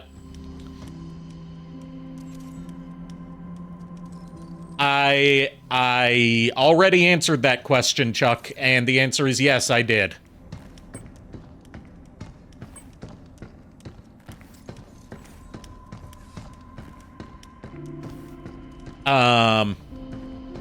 Yeah, I don't plan, like, my stream schedules, like, weeks in advance. So, like... Yeah. You know, I go by vibes week to week. So, like... Yeah. I'm trying to become, like, the same way. It's just, like, my problem is I get so invested in one particular game or game franchise that I have to fucking beat it. Yeah, that occasionally happens to me.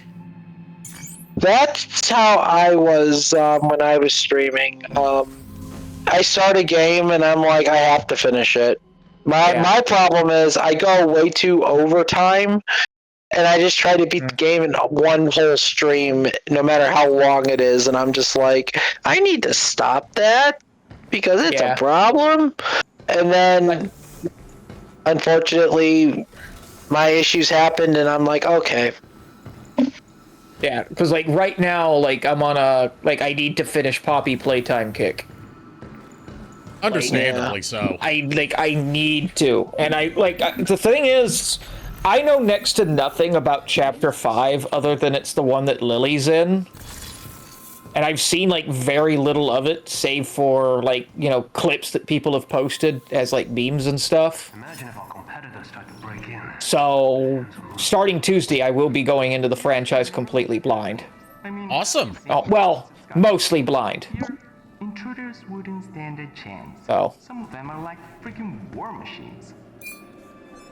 Intruders wouldn't stand a chance against the robots. Okay, now what if the robots started attacking?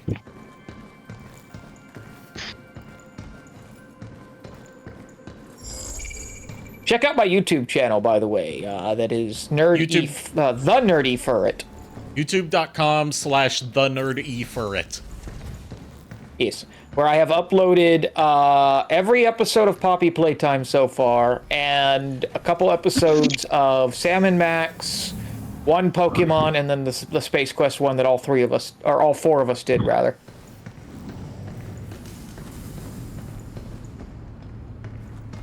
When we all have time, like maybe in June or something, we need to get back into Space Quest. Yeah. Like, I want to get you guys in Space Quest so bad, because I want to get to Space Quest 5. Because I think that's the one we'll all have the most fun with. Because, like, in my opinion, Space Quest 5 is the best one in the entire franchise.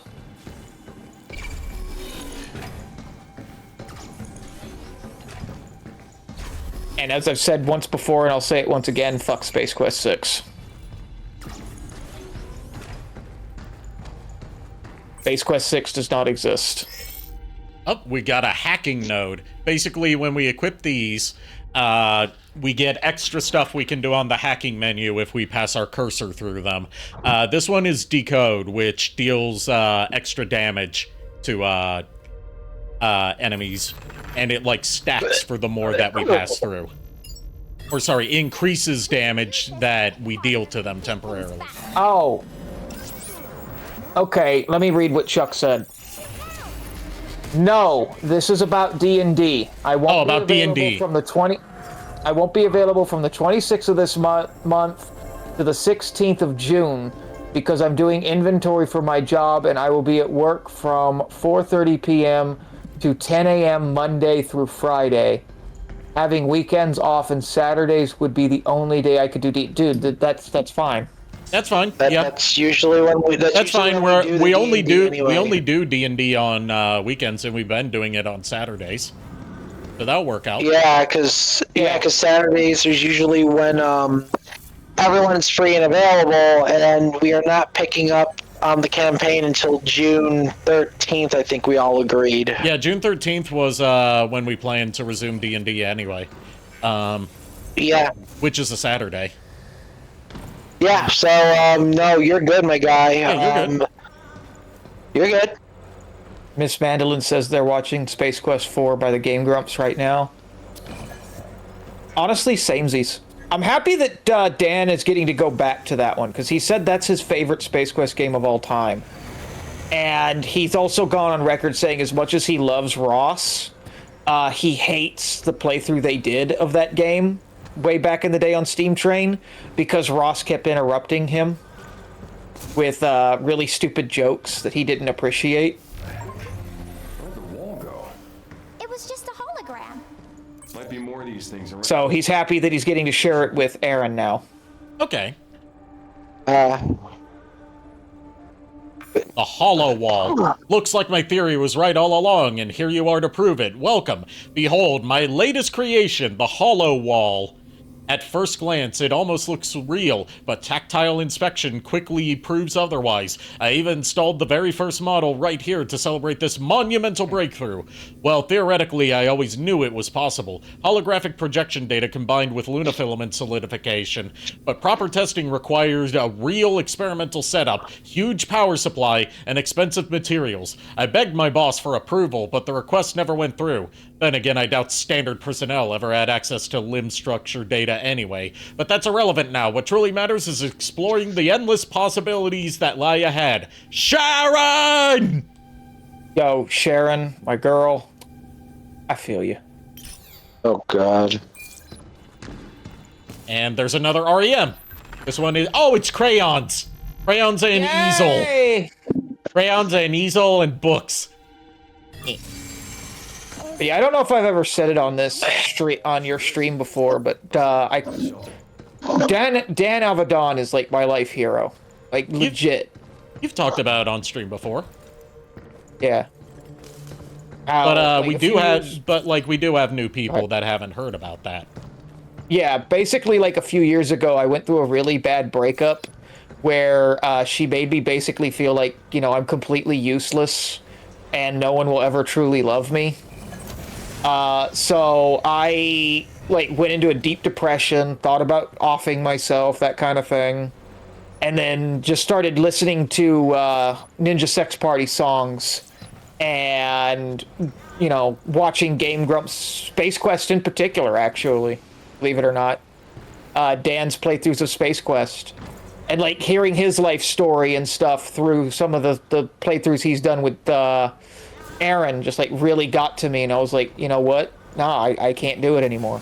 You know, I'm not going to be that person. I will never be a suicidal son of a bitch again, you know? And I am happy that you had that going for you. Yeah. Yeah, likewise. So like, if I ever meet Don Avedon, it's going to be a very tearful, you know, meeting, because I'm going to tell him, like, dude, you seriously saved my life and you don't even know me. You know, like that kind of thing. Yeah. Well, we're all glad that you're here and still kicking, my guy. We have a Timo in chat. Timo! Yo! She said the magic crystal. Oh yeah, talking about Ninja Sex Party.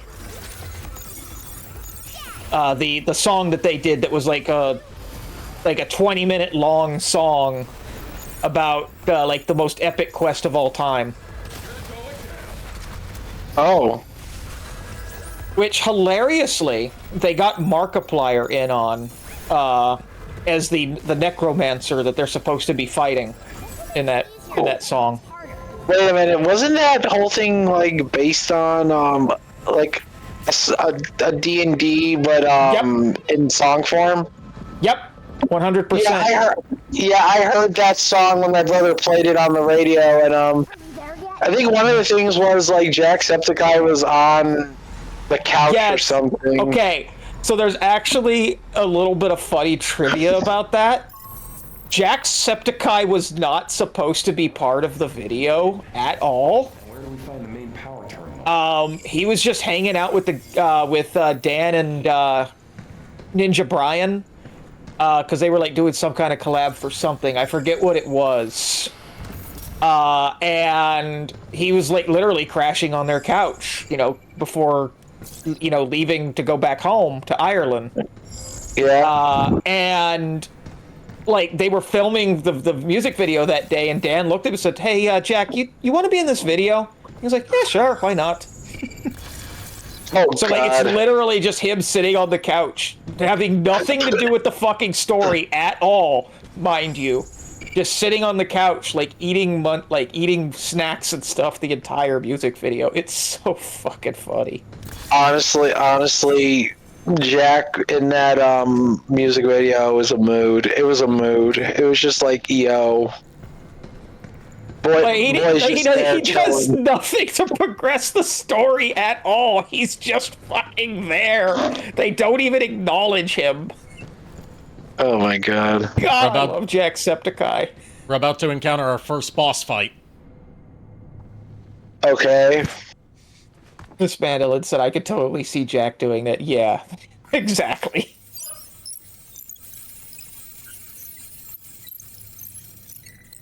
After this boss fight, I gotta get some water. Okay. Okay. We're probably gonna wrap up after this boss fight so I can rest up for tomorrow. Yeah. Not that I have anything in particular to do tomorrow, it's just I need to get my sleep schedule back on track. I've been staying up till like 6:30 in the morning. Oh god. My parents are on vacation, so I don't have to be up early in the morning to go shopping with my dad. Yeah. Plus, after this, we'd be done with the first section of the game, so it would be a good stopping point. Fair enough. As for me, I probably need to get some rest because long day at the convention today, If you and excited for Sunday. So yeah, understandable, Nico. I was gonna say, if you have time after the stream, we could maybe watch Magic Crystal. I could probably chill. I could probably chill with that one video. It's more on Ari's front too. Yeah, I should have time for that. Okay, the reason why I was answered first was because I didn't know who you were directing that question Well, no, it to. was Yeah, I directed to didn't both of either. you. It was directed to both of you. Okay, I just making phrased sure. it wrong, and I apologize. No, you're fine. You're fine. Also, shoot the things. Yeah, shoot the weak point for extra damage. Channel your inner revolver Oshawa and shoot. And now that it's weakened, we can do a critical strike. Remember, Pretzels, the Alolan Vulpix always says, when in doubt, shoot.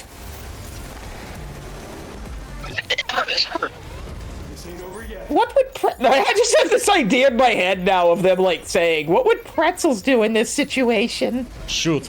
Oh God. Why the fuck are you bringing me into your speech or into your thought bubbles? I do not have anything to pertain to this conversation.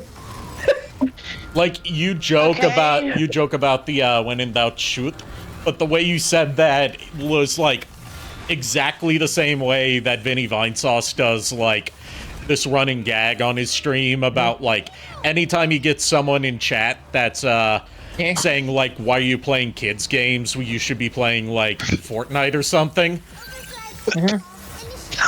By the way, new superpower for Diana, Overdrive.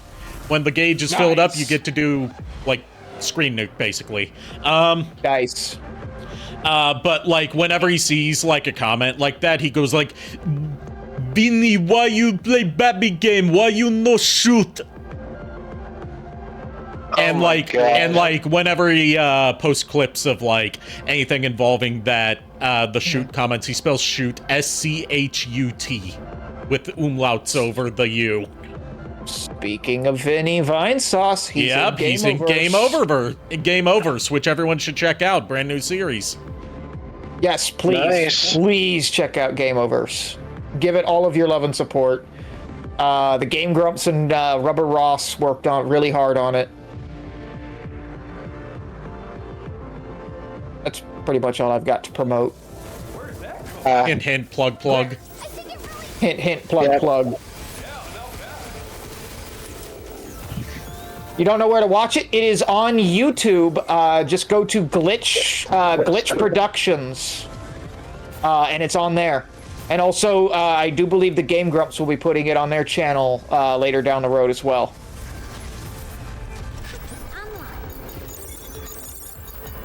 And also in the future, if you happen to hear a certain Furret voice, just say. He's not confirming nor denying. He's saying perhaps. Perhaps, yep.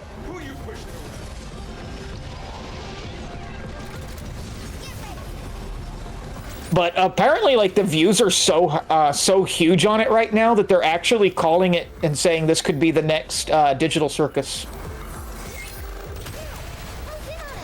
I hope so, with how much of a okay. passion project it is. Yeah, exactly, right? Okay, so, clarification, Miss Mandolin. Yes, I voiced a character. No, my character in this one did not make it into the pilot episode. But I'm saying if this does well and it gets picked up as a full series, there is a chance that I could be in it in the future. My line got cut from this. My line got cut from this Pilot. pilot. Yeah.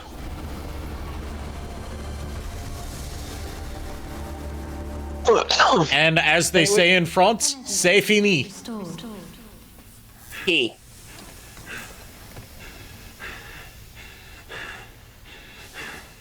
Yeah, baby. As they say in Russian, damn, I should have anticipated that they would escape the ventilation system using stacked up chairs. He just taught her how to high five. What was using stacked up chairs? I need to show you guys Murder Drone someday. It is such a fucking trip. Oh my god. And we got a shelter license key, which raises the level of our shelter, allowing us to do more stuff. The shelter. That's one of my favorite lines in anything ever. Is just like, there's just, for no reason whatsoever in Murder Drones, there's a character that speaks purely in Russian. Okay. And one of her lines is she says, well, you know what they say in Russian, or in Russia. Damn, I should have anticipated they would escape the ventilation system using stacks of chairs. Or something to that effect. Oh, fuck. You literally just made my Gardevoir, like, double take at the chairs, just like, what? That should take Pokemon went have to up look there up the with actual- chairs. the MPA.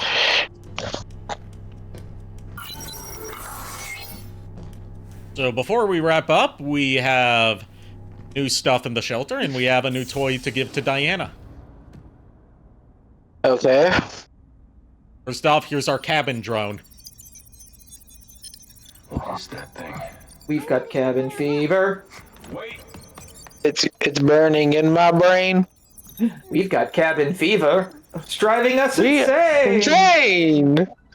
Oh god. Muppet Treasure Island is so Viva good. Volkswagen car. Inner Heiner Schnitzel wunderbar. All things shelter. Companion. We Oh were my sailing, gosh. sailing, the wind was on our side. Having shelter Once in it died. in your possession. Oh my gosh. Babyface O'Brien. The giant Hi. Jaw drop. I still say the best line in that whole fucking movie was Dead, I'm dead. Asleep. Oh god. Woke us up. Leave But us Dead Tom's always been dead. That's why he's called Dead Tom. Dead Tom. It's get wearing to a see hat. this movie Yes, it's next wearing a hat. the shelter. I get to see that movie next week with Steve I- Whitmire. I am I- so excited. I am so excited. I'm actually happy for you. My other favorite line in that movie is like, we see that you have boom boom stick. Yeah. Bye. Bye. The actual line I was trying to quote is, as they say in Russian, whoops, I should have predicted that someone could escape through a ventilation shaft using discarded mirrors as stairs.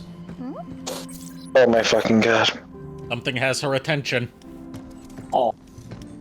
Go do the thing, Diana. they left their dice here. They're big, like, plush dice. Wait. Since when did we have dice? Diana playing D&D now? They both appeared at the same time. I see. Looks like we got some freebies. Freebies? The person who made that REM put in a little extra to cheer us up. I see. I want to tell the person who made God, I worked on this fucking project and I just got the joke with the fucking name Game Over Verse. God damn it. Oh, brother. I just realized that after you said it, Ari. Let's give her crayons. Yep. Yay!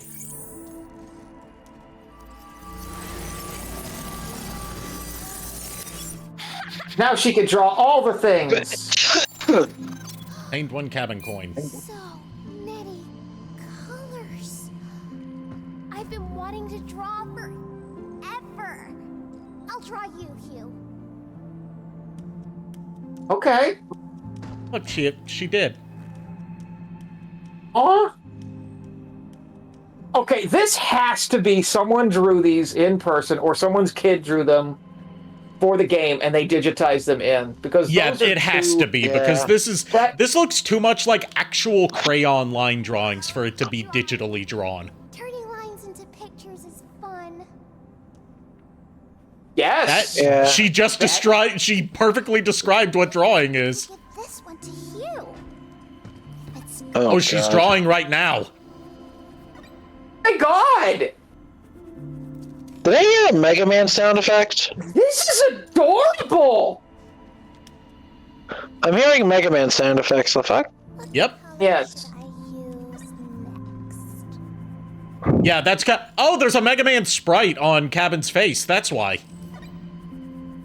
Okay, I was gonna say I hear that NES. I hear the NES sound effects. It's like a screensaver on his face. Oh,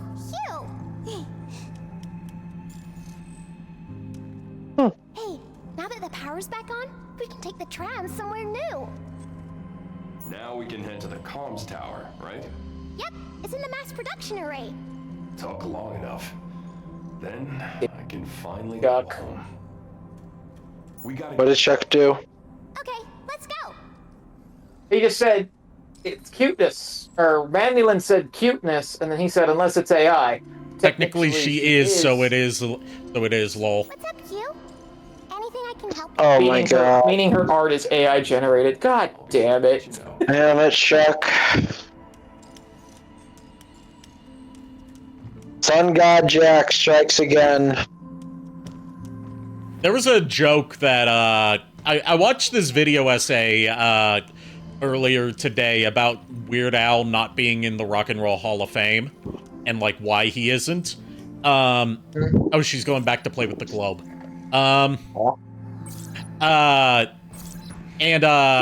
There was a joke that someone said in the comments, that was based all around the typeface, like the font that YouTube uses, and how uppercase I's on YouTube look exactly like lowercase L's. Nah, I disagree, Miss Mandolin. This is still cute. Oh, we pinned up the drawing that she gave him. Aww. Also, I just looked it up, and yes, that's exactly what they're doing. Is they had the children of like the staff color pictures from the game, and that's what they use for these. So an actual child drew that. Awesome. But anyway, the comment, the joke with the comment was, he's not in the Rock and Roll Hall of Fame because they don't allow Al generated music. With the joke being that Al as a lowercase L on YouTube's font looks exactly like AI. God damn it. Okay, yeah, that's just stupid. Oh god. Weird Al's made that joke himself. Yeah.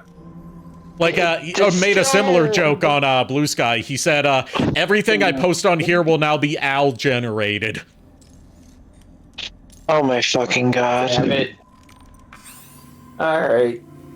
And with that, I am like dead. Yeah, with that, I think we should, Yeah, just, clearing out things here before wrapping up. Okay. I was gonna say, one more thing on the Muppet Treasure Island thing. Another line I like, from the, 1993 or 90, the CD game is, when they hear the music, Tim Curry is like, I thought I told them to get rid of them.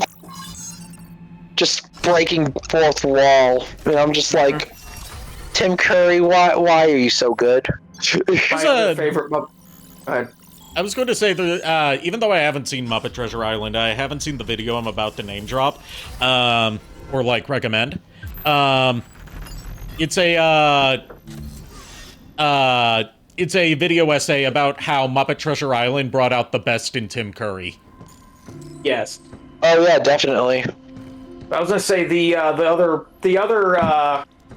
Muppet Treasure Island line that just lives rent free in my head is between Gonzo and Rizzo, where Gonzo just Gonzo goes, "This is so weird," and then Rizzo says something about I know, like something about Jim Hawkins and Long John Silver getting along so well, and then Gonzo responds with, "Well, yeah, that and my pants are full of starfish."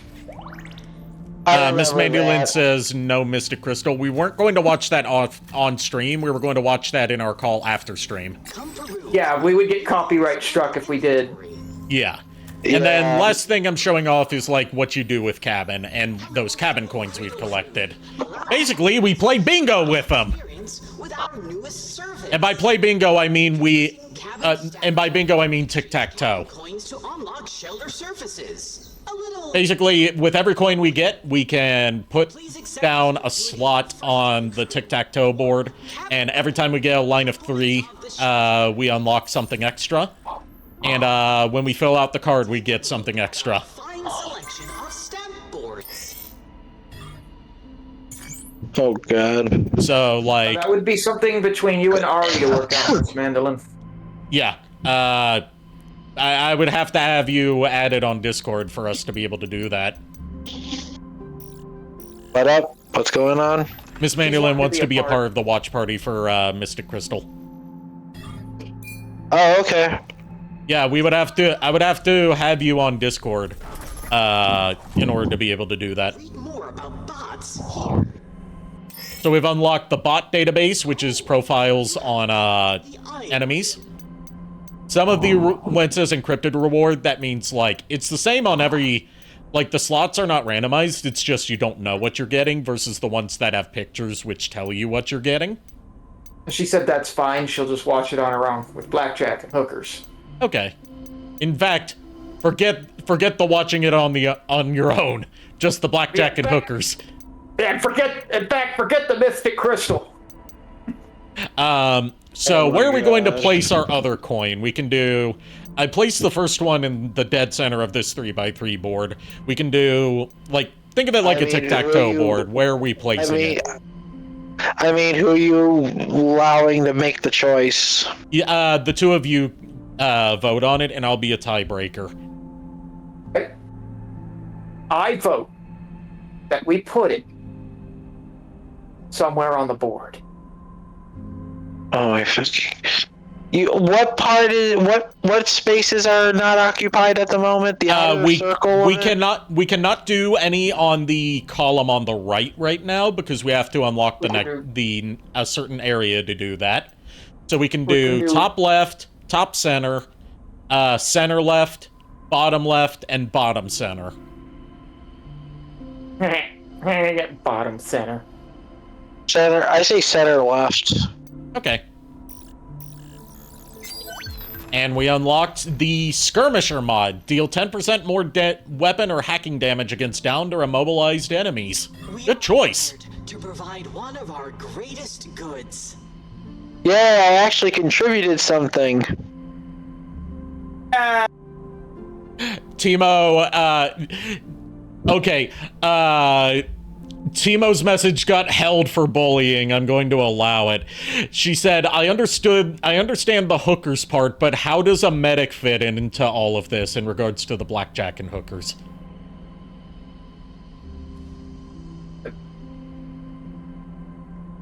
Was that a reference? Question, was that a reference to the 1960s Osamu Tezuka manga Blackjack? Because if it was, you have absolutely amazing taste. Even better than I already knew you did. Yes, it was. Holy shit. I am so impressed, Timo. To answer Chuck's question, Mystic Crystal is a song / mini movie done by Ninja Sex Party. Literally, it's basically a D&D campaign, but in song form. Yes. That gets progressively more fucked up the longer it goes. I mean, to be fair, it'd be like the most one-shots are at times. Again, D&D is a unpredictable mistress. That you could have is going to do it for Pragmata tonight. Okay. I was going to say you can have a serious D&D party, then all of a sudden one of the party members decides to lay the dragon instead of slay the dragon. So, how we feeling about Pragmata? It's interesting. I like it. When it goes on sale, I may pick it up. But Capcom games tend to go on sale pretty often. It's just this is still a new release, so it hasn't had a discount yet. Give it a couple months, like probably around like summer or fall sale, it'll probably get a discount. Yeah. Like I just dropped $20 on chapter 5 of what you call it. Poppy playtime. This one's that also continuing to show how good how consumer friendly Capcom are, because this is only $60. I also may or may not have dropped $70 Okay. on some Barnaby merchandise. That's a given. I fucking love But Barnaby. He's my boy. but if I may put my 2 cents in, Yes. Pragmata. I like it so far. I am curious on where the story goes. Yeah, I have not. And I have avoided spoilers for it, so I'm in the dark. yeah. I'm more interested on the Metroidvania aspect of this game. Oh yeah. Like, I want to see, like, in a way, like, how it evolves as you progress in the game. That's what I want to see. Agree. We are going to raid. We're going to raid Cloud Sato, who's playing Retro Rewind. Okay. Yeah. After having just finished a game of Mario Party with one of their friends.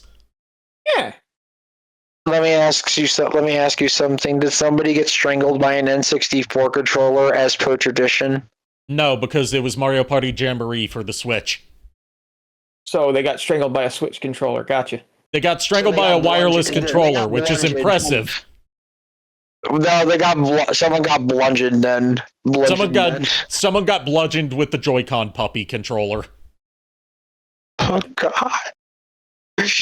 Look, Mario Party's pretty violent. Let's be real. Mario Party, all the Mario multiplayer spin-offs are. Yeah, the moment you steal somebody's star with Boo, they look at you with the N64 controller. Hold still. All right. Thank you, everyone, for tuning in. Thank you to my co-host for joining me on this fun night. Go give Cloud Sato my warmest welcomes. I'll see you guys tomorrow night with more Pragmata.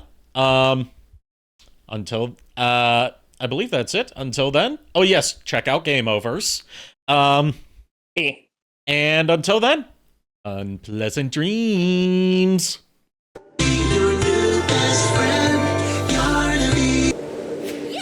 I'm still not going to get used to that. Good night, everybody.